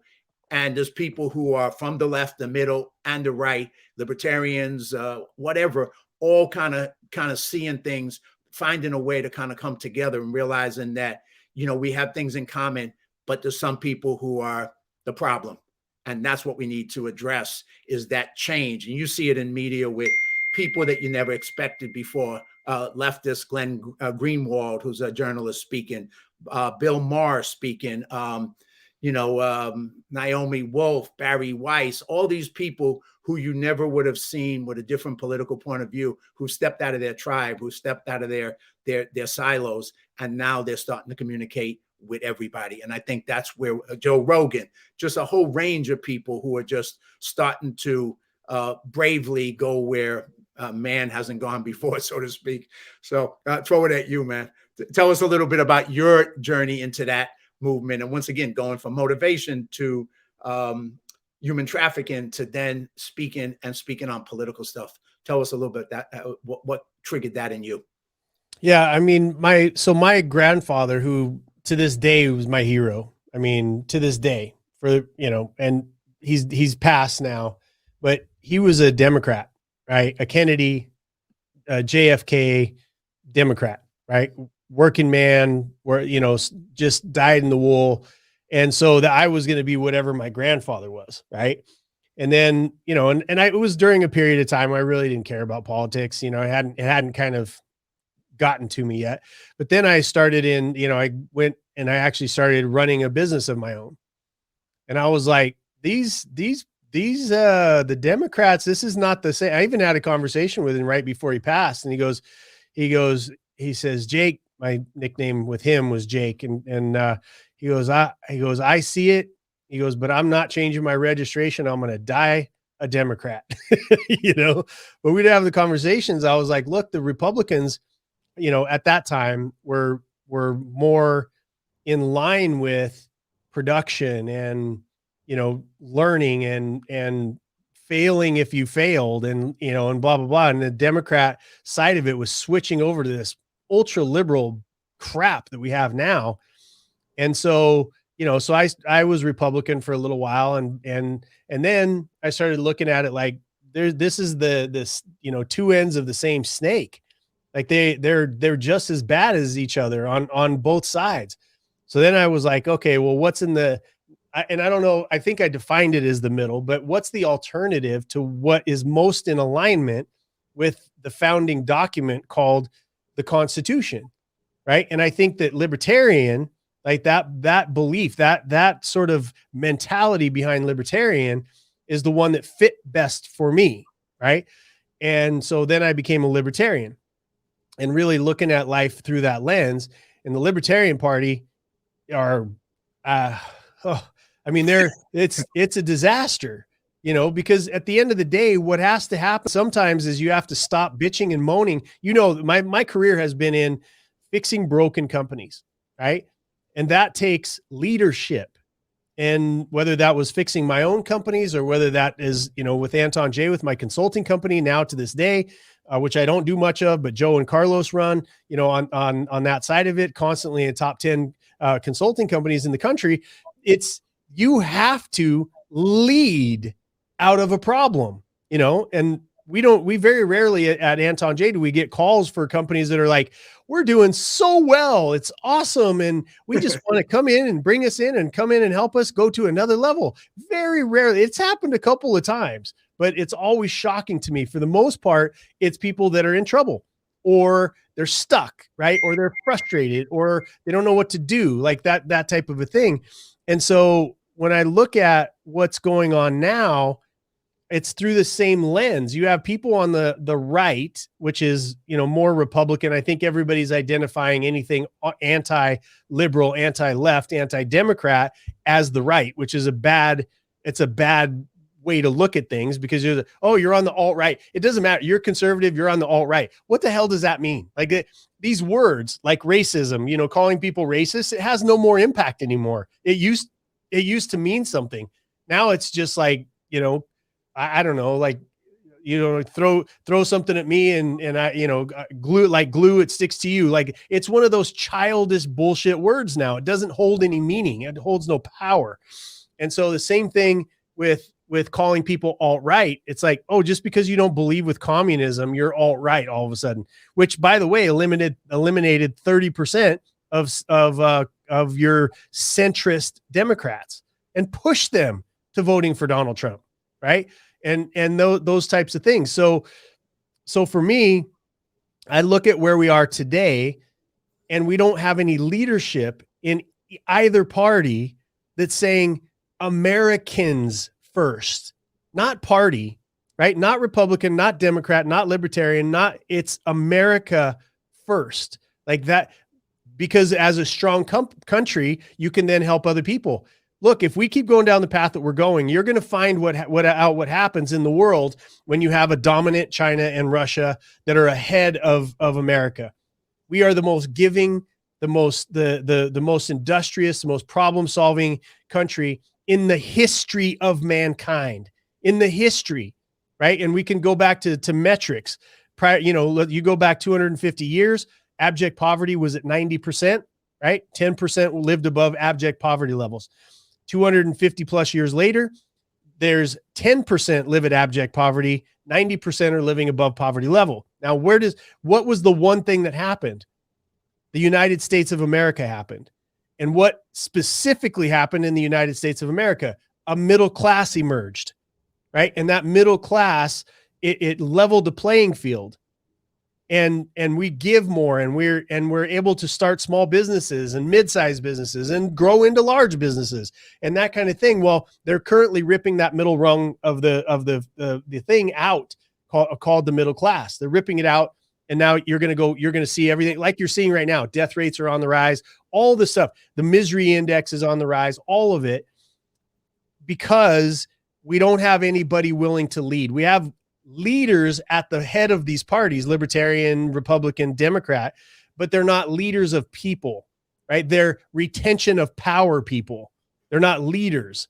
And so what we need is people to come together around the concept of a strong America first policy and lead people, left, right, center, all that kind of, all of those things, instead of doing this destruction of humanity kind of thing. So I've evolved from a Democrat to a Republican to a libertarian, and now really a patriot, I think is where I would, an America first sort of patriot is where I would pigeonhole myself now.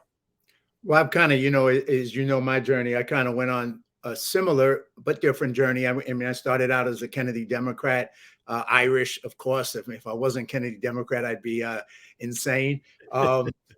And then, became a Maoist communist. Then when I got disillusioned with that, kind of drifted back to the Democrats, and then drifted away from them to be an independent with Ross Perot. Then I drifted to the Republicans, and then kind of drifted to being a conservative, because once again, not big on parties, not big on following parties as if they got the answers, because they don't. And like you said, a lot of it is just keeping themselves in power and keeping the money flowing to them and to their friends and cronies.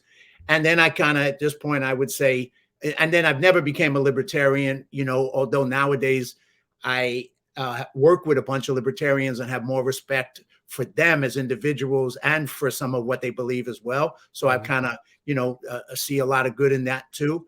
And then I would define myself the same as you, as a America First patriot, man. And I think that's kind of what's shifting, because what right now, it's people of all nationalities, working class and middle class, that need to stand together, because that's who's getting screwed in this situation. And we'll get screwed further in this country as we go forward. So it's basically the working class of all nationalities and middle class have to stand together and find a way to take back involvement in the political system and take back control, because we need a real change, and we need to stop the way it's going, because the drift is that definitely in a bad direction. It's not going. Is completely off. I mean, it's completely off. And I think that, the only thing that scares me to more than a left having complete control and having destroyed all resistance on the right is the right having full control and no resistance from the left.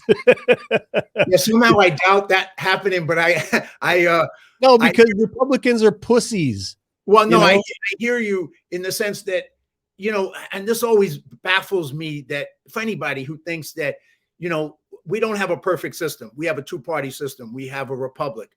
And when you look at countries that have a one-party system, I'm like, so show me the country with a one-party system that's better, because it doesn't matter what party it is. If you have a one-party system, you have a worse society. As simple as that. If you don't have competition, you have a worse society. You need that. So to think that, well, the Democrats should have power forever, or even the Republicans should have power forever, that would not be a good situation. It's the conflict of ideas, that people come together, argue their constituencies' positions, and compromise, and then something comes out that improves life for everybody, right? It's a give and a flow. It's a ebb and a flow sort of situation. And now it's winner take all. I mean, it's just permeated our community and our culture. And it's not, it never ends well for anybody, and I'd say, not all Republicans and not all Democrats. Like there's some great people on both sides of the equation, but for the most part, you see the tendencies of how they address things, and Republicans not fighting back hard enough. I think it's just people like me that are really haven't to this point in my life been super politically active, that are going, okay, if I have to get politically active, sacrifice this, sacrifice that. The good thing is I'm beyond the days where I could be canceled, right? So like, too late, you missed your chance. So, is what it is. But I think a lot of people are going to this America First. They've tried to label those terms as alt-right, and they have failed miserably, because there's so many Democrats that believe the same way, that believe that America First patriotism is not a bad thing. And once again, they try and define it, because at the end of the day, look, I marched in Tupelo, Mississippi in my 20s against the Ku Klux Klan. I grew up in a Black and Puerto Rican neighborhood where I was one of the only few white people. I marched against the Nazis. I have no love for, if you want to call that alt-right, the Klan and the Nazis, yeah, I'm cool with that, because I don't have any love for them, just like I have no love for the communists or the anarchists. no love whatsoever, because they're forces for bad and evil on both crazy sides. But being a conservative or being a libertarian is not being a Klan or a Nazi, not even within 5 million miles close. There's no connection whatsoever. And the people who are wanting to change the country for the people in this country right now are people who are doing it because they love their families, they love their kids, they want a better society economically, educationally. They know we can do better. And if that makes you supposedly all right, come on, you're an idiot. It's like the throwing around the word racist. I mean, it just doesn't have any meaning to it anymore. They have so overwhelmed, like, you know, when you have to resort to name calling in your argument has failed. It's failed. If you have to call somebody a name at the, you know, you go, oh, well, my idea, your idea, no, my idea, no, my idea. Oh, by the way, you're a racist, or you're a misogynist, or you're a this, or you're a that. You've lost. The person calling the other person the name is the loser every time. And you see, like last night when I was at that program, and after the military veterans were talking, you know, here was a group of veterans who are white, Hispanic, Black, men, women. And what do they have in common? They loved each other. They were willing to die for each other. They actually went out there and put their lives on the line for each other, and they were willing to do it again. And you look at that and say, that's the model. That's the example. And that's who we are, most of us. And that's who we need to continue to be, because it's not about, if people agree with me and they're bad people, I don't care. They're not my friend. You know, right. I don't judge people on, well, they agree with my politics or they agree with my religion. No, I judge them on, are you good or you bad? If you're bad, I don't need you. I don't need to have you in my world just because you agree with the way I vote or the people I believe in. Nope, that's not how we do it. You know, and well, I think you know, people need to understand, like, you know, I've said this for many years, racism is dead. It's dead. And the label, what happens when there are people that make decisions about people based on their skin color, and that's black to white, white to black, you know, brown to black, brown to you know, Asian, whatever it is. If there is a judgment based on about another human being based on their skin color, that is stupid. You are being a stupid human being. Okay. That's number one. Number two, if it drives a policy in a business or a government, right, that is opportunism, because racism is dead. You just don't see it in the military. You don't see it in business. You don't see it. Like, there's all these different places where, you know, just walking down the street, you know, going to the beach, that you just don't see it. And it's only the people that need to have control that put it out there, and people that need to have an excuse for failure are the ones that are utilizing that word. But that word died a long time ago in its original form. We live in a post Martin Luther King world, where his "I Have a Dream" speech, if you read it through, that environment has existed. The things that he's saying, going into a hotel, being able to get you know, all of the things that he talks about in his "I Have a Dream" speech, they exist beyond, right? Beyond that, the opportunity for anyone of color in this country is greater than any other country, any other time, and sometimes even more so than for somebody with white skin, right? Which is great. It's great. It just means that racism doesn't exist, that we've been able to do away with that and say the content of someone's character, the competence of their behavior, the outcome and the results of what they think and what they do is more important than the color of their skin, which to me is a common sense thing. It's a common sense thing. To judge somebody on the basis of their colors is idiotic. Well, you know, you look at yourself, all the businesses you've ran, and you've run many. Would you ever hire somebody because they were white if they were not as good as somebody else? Would you ever do that? I would. I don't. It has nothing to do with skin color. That would be the dumbest way to formulate a government. That's right. Hint is to have everybody that checks the box. You have Pete Buttigieg.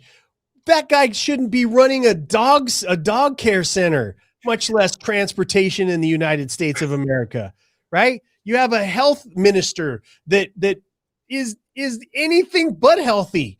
You know what I mean? Like you have all of these people, you have people running the government. It's just like, oh, let's check a box. You have a Supreme Court justice that they're putting out there because she fits a model who gives light sentences to child predators. Like, what? You go back to Kavanaugh, you know, and I just kind of posted something about this today. You go back to Kavanaugh, they went all the way back to his high school and pulled out his what do you call it? The calendar, right? And they had the calendar. They had to go all the way back to his calendar to try to figure out a way to say that he wasn't viable for the Supreme Court. And they got all of his records and all of his stuff and all of the different things they got from him. And yet we're putting a Supreme Court justice forward where the Biden administration has blocked the sentencing of child predators by this judge so that nobody could review them. Not just Americans can't see it, senators and people that are going to be making about decisions about seating on this person on the highest court. You cannot see. They're blocking her records to how she judged on child predator cases, which you can go back and you can find some of them and dig in and find out she was very lenient on men and women and institutions and groups of people that were abusing children sexually. Light sentences, but we're going to seat her. To me, you go back to your business question. Formulating a business, an institution, or anything, any group of people to be successful based on skin color, sexual joy, all of them, all of the stuff, right, is stupid. You pick people because of their attitude, how they fit the culture, their competence to be able to do the job, and how they align with the culture of that company. Period. End of sentence. Well, you know, we're coming to the end. I mean, it's like 2 hours. It's like, God, man, you know, we could probably go for 6, 8, 10, man, now knowing the stuff to talk about with you. But one of the things, you know, just a quick little pivot, and then I'm going to pivot back. But one of the things you did for a little while, too, was you stepped into the world of comedy and became the Bald Avenger. You've done like 300 podcast shows now as the Bald Avenger. And I got to see in Salt Lake City when you performed the first time as the comedic Bald Avenger, which was hilarious, man. But, you know, now more than ever, I think, too, you know, we need a sense of humor about all of this. And obviously, you know, cancel culture would like to cancel people who have a sense of humor, who have an ability to laugh, because now laughing is hurtful. Laughing is illegal. Laughing is, oh, you know, you're going to hurt somebody's feelings. So we can't even have fun anymore. But the, you know, response to that is too bad. And, you know, keep doing it. Keep being funny. Keep telling humor and laughing at the situation and laughing at the stupidity of what's going on in our world today. Because you got to have a sense of humor about it, because the stupidity is freaking mind-boggling. And rather than getting overwhelmed or depressed about it, you got to laugh at it and just keep moving forward, making things better. But you deviated for a little bit, or pivoted. I won't call it deviated. Just pivoted and took on another fun thing to do as the comedian, the Bald Avenger, which was hilarious. So just a moment on that, and we'll pivot back to get to the end.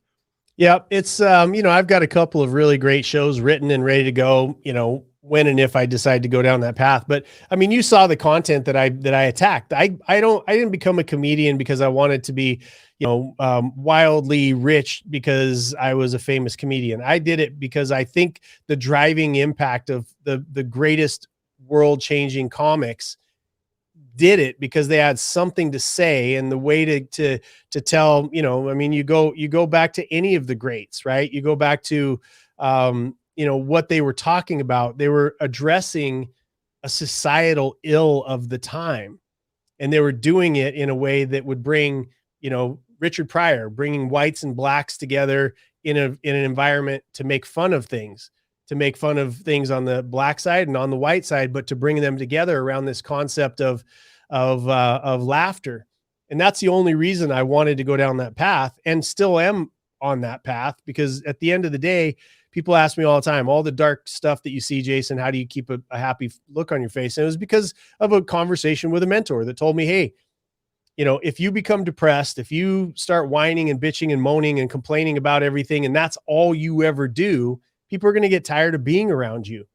Right. So I adopted the identity of a happy warrior. There's nothing, we could be in the middle of course, there's times to take things serious, but we could be at 4 o'clock in the morning and about ready to, you know, handle some really bad business with some really bad people. And I'm cracking jokes. I'm keeping people light. I'm doing, you know, the things that I need to do to make sure that we're here and enjoying ourselves. Because if I have a team, if Pastor Rudy puts together a team of 30 people and we're all upset or depressed or whatever, we're going to be ineffective at rescuing that one child. We're going to be ineffective at going out and seeing the things that we see and fighting the political battle against people that don't even believe that trafficking is real. It's for some people, they've called it a conspiracy theory again. Sorry, I've been on way too many missions to, you know, that's a conspiracy theory that's right in your face. But, you know, so at the end of the day, you get to this place where you know, where I got to, where I have to say something. And I did it in a comedic way. I took on white privilege, as you know. Right? I took on toxic masculinity, as you know. And the idea that if you're on the left side of the comedy aisle, which 90% of the people comedians are, you can say whatever you want. You know, this guy who's dating Kardashian now, Pete, whatever his name is, making jokes about sexualizing a child. Like, that's disgusting to me. But you know what? He's going to pay no price. Why? Because he's on the left. That's right. Because he makes fun of everybody that's conservative, center, right, you know, Christian. It makes fun of all of them. So he's their guy. But sexualizing a child in his jokes and his comedy routine, there's nothing funny about that, right? And the more disgusting that you can get on the left, the better, the more funny they think it is. But I think it's gross. So it was a reaction, and continues to be a reaction to the fact that there are far too few people that are center right, that are in the comedy space that need to be making fun of Joe Biden is as the worst president that has ever graced the planet of this earth ever, including who has surrounded him, right? Including these token appointments that they're making with horrifically incompetent people. I don't care what they look like. It doesn't matter to me what they do sexually. They're terrible at their job and shouldn't be in it, right? And so we look at our government. You have Republicans on the left or on the right that have been there forever, that do nothing but pad their own nest and make laws to against the rest of us. They suck. And somebody needs to tell them that they suck, and somebody needs to vote them the hell out of office. Now we've got control over the machines and the fraud of 2020 election and all the other stuff that has taken place. I don't know, bro. We might have already lost control. Like we might have already lost control. And I'm still going to love life. The day after I figure out we're communists now, I'm still going to love life, right? Oh, we're tyrannical. Oh, China's my boss now. Okay. I'm still going to fight the fight. I'm going to do what I do. I'm going to fight for freedom for other people. I'm going to constantly improve myself, and I'm going to love life doing it. I'm going to have tequila with you. Me and Emily are going to run around doing the things that we do. I'm going to have a good time, because you can't stop. You could throw me in prison. You could throw me wherever you want to. You could torture me. You could kill me. You could do whatever it is. But the one thing that you cannot impact or affect or impact it or adjust in me is how I feel. Yes, can make me hurt. You can starve me. You could do all of those things, but I get to choose what I do with that.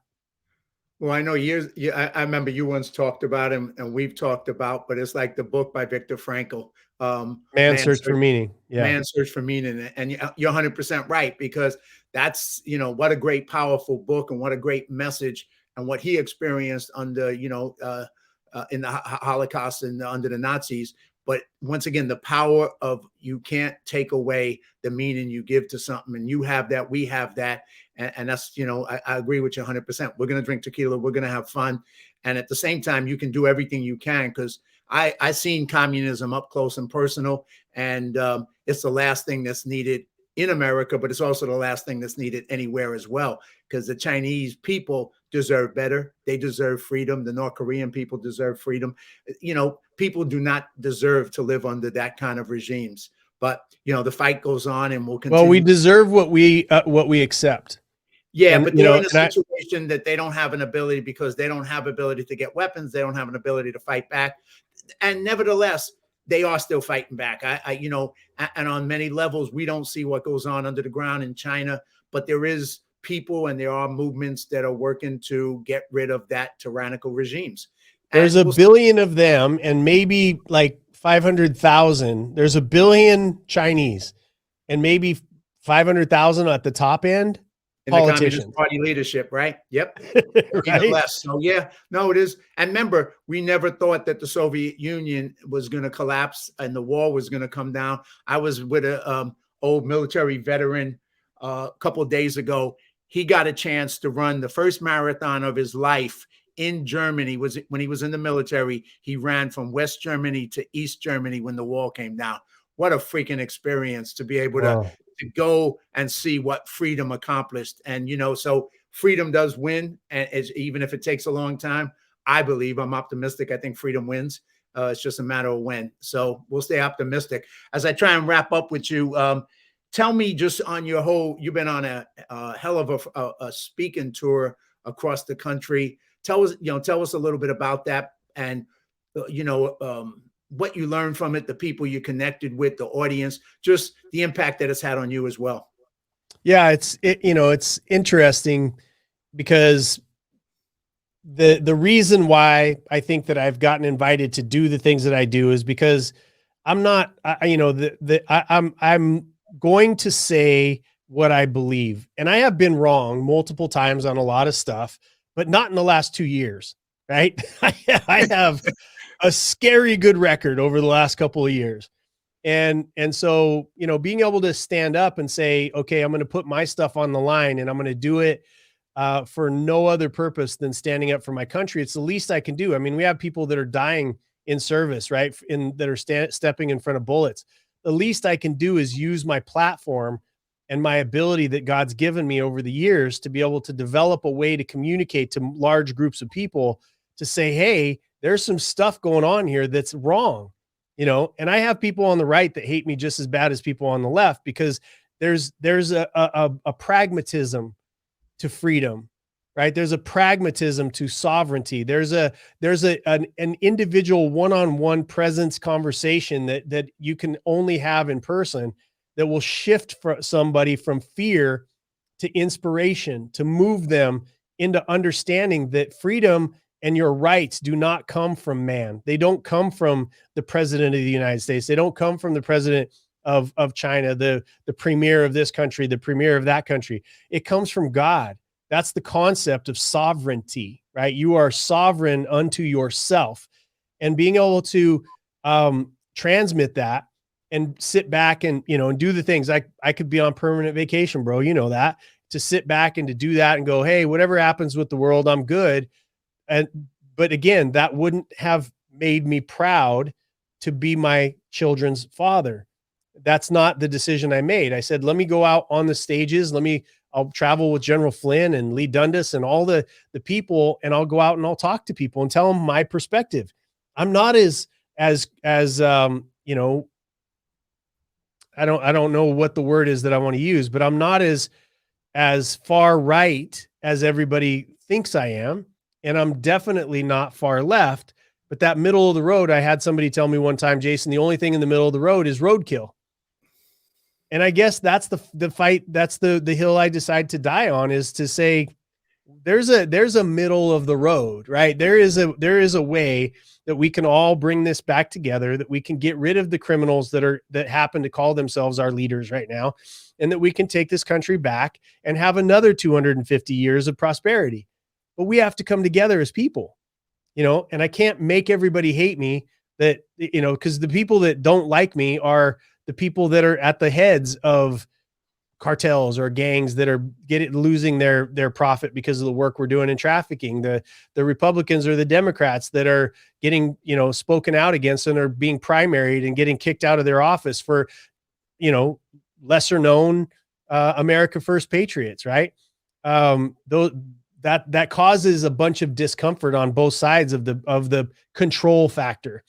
So, you know, I think that the good thing is that this is happening right now, because we still have an opportunity to be able to change it, to rise up and say, I'm not going to divide. I'm not going to hate my fellow neighbor. What we're going to do is we're going to go back and we're going to take over the control of our government. We're going to take control of our how they have, you know, massively created an antitrust situation in this country. We're going to take that over so that we can have competition, ethical competition happening again. We're going to, you know, get the laws passed to protect the most vulnerable. We're going to take care of our most vulnerable. We're going to create opportunity for our most vulnerable, and we're going to do that together. So that's what drew me out to go speak, is because I was saying stuff that most people aren't. It's either all hate or whatever it was. Practical solutions. And General Flynn, I think that is why we've gotten along, is because he's saying, look, live local, right? Do your local thing and improve things there. And then that eventually has national impact.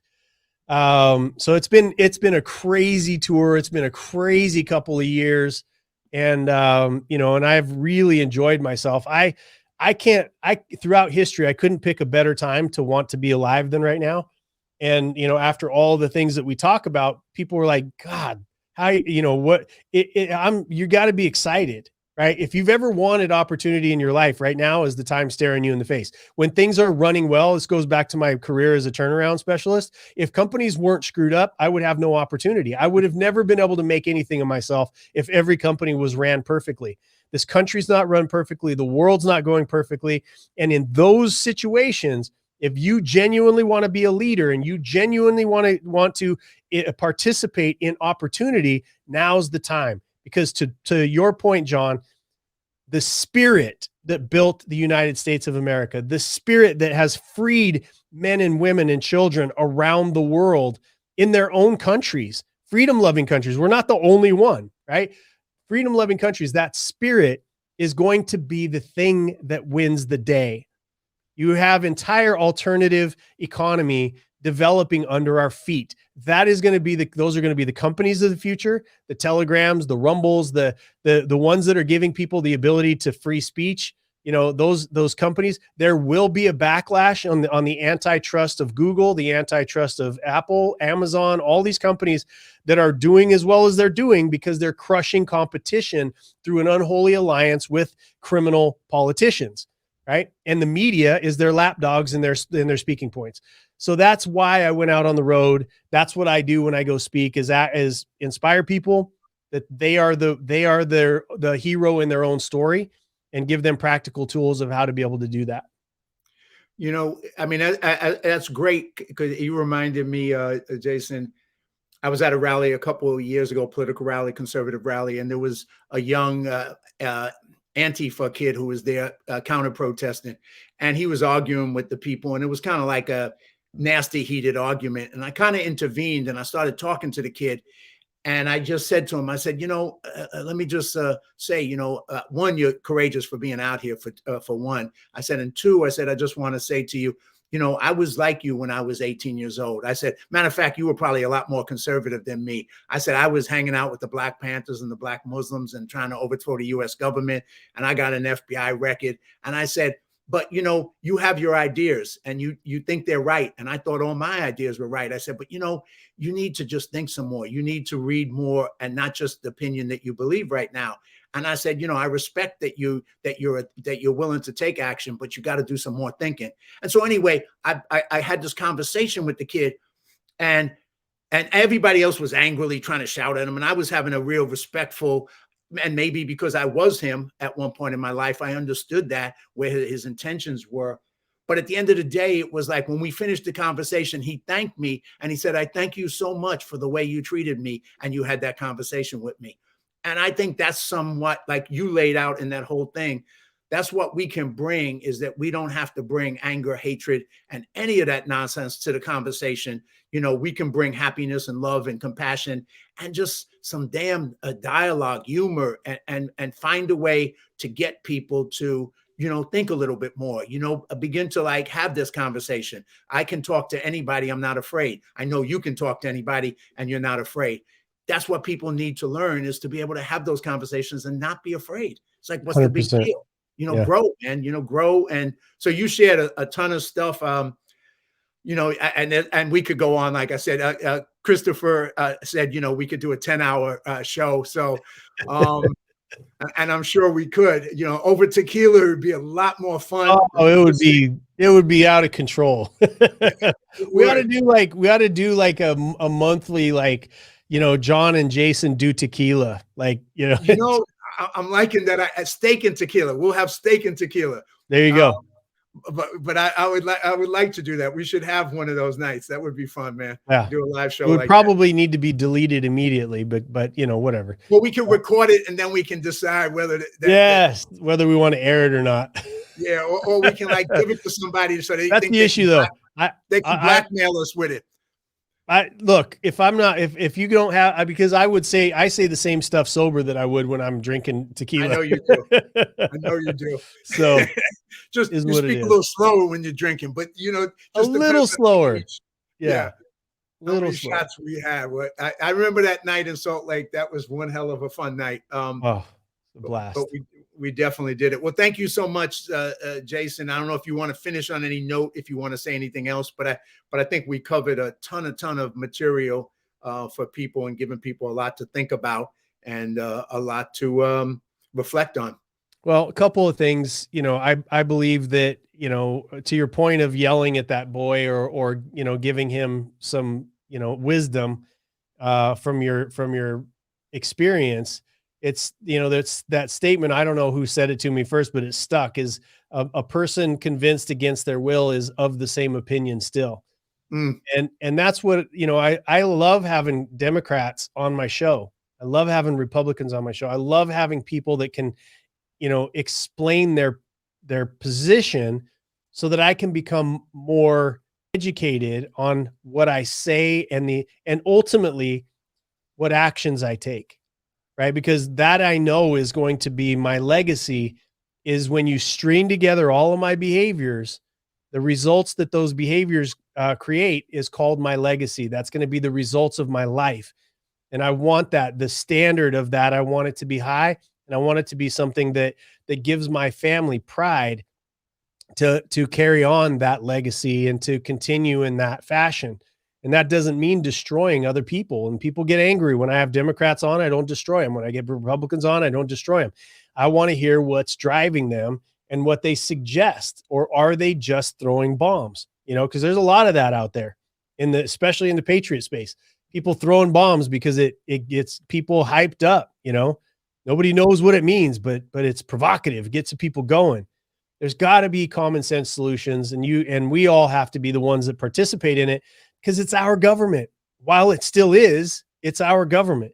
We have to watch the vote. We have to make sure people are, you know, at the polls. We have to make sure that you know, we have access to the machines afterward. We have to do those things to maintain the opportunity for us to have any say whatsoever that goes on, not just in our generation, but the generations to come. And John, you know, I like to say a lot that we are going to be judged. Every generation is judged on how they treat their children, their veterans, and their elderly, you know, and we're doing a piss poor job on all of that right now. So I would hate to be a part of one of the first generations that leaves things worse off. And you doing your show and stepping up and, you know, making your movies, and because the projects that you do, I know you believe in, and you're doing work with people that are bringing great messages. You and I are looking to work to bring one of those stories to life as we speak. And, you know, and I just want everybody to know how proud of you I am, and proud to call you my friend, proud to call you my brother. to know that if the phone rang at 3 o'clock and I needed you or you needed me, that we'd be there for each other. And I love the hell out of you, brother. Thank you so much for having me on your show. It's been an honor. Hey, it's the same back at you, man. I love you, brother. And every time we've been together in person, it's been a great experience. And like you said, we just and we're going to have a lot more going forward, and anything I can do to support what you're doing. And because what it is, it's about action. It's about getting in there and doing the best we can, and and enjoying life, because at the end of the day, we'll make the contributions we can make, but we'll at least show people by our example, not just our talk. And you're somebody, you are a happy warrior. You're somebody it's just a pleasure to always hang with, and you got a lot of wisdom and a lot of message. And like yourself, I mean, I just like people who come from the bottom and make it, and make it, because it's just proof that it doesn't matter where you start out. It's up to you where you end up and what contribution you make to the world. And at the end of the day, it's about service, and you're one of the biggest service warriors I know, man. So I truly appreciate you and love you, brother. And thank you so much for taking the time today. Love you too, brother. Thank you. All right. Have a great one. Take care, bro. Whoa. So that was 2+ hours. What a hell of a show. If you can find a way, it's much better than watching anything on Netflix. If you're going to do some spending 2 hours watching something, this is the thing to watch. There isn't a show on Netflix that even comes close. So the information is great. This is an incredible, courageous warrior who's done so much in his life, overcome so much in his life, and Jason Sisneros. So I hope you get a chance to take the time, watch the show. I want to thank everybody. We didn't get a chance to really weigh in on people, but a lot of people jumped in, and I tried to put their comments up on screen, but I didn't have a chance to actually thank them and welcome them. So for the audience and everybody who's watched it live and everybody who will watch it in the future, thank you so much for checking this out. Hope that it inspires you. Hope that it impacts your life. Hope that it gets you to both take action, get involved in service, and get involved in changing things for the better in whatever way you decide that you need to do that. So live courageously, faith over fear. And next week, I have a great guest, Ron Weinrich, who is an American-Israeli, who is a talented singer. And he was also a warrior who served in the Israeli army, a tank commander, got blown up and ended up in a wheelchair, and once again is a courageous warrior that overcame. Just love him as well. So keep joining me every Sunday at 12 p.m. for Live Courageously, and take that into account in your life. Live courageously. Thank you, everybody, and God bless.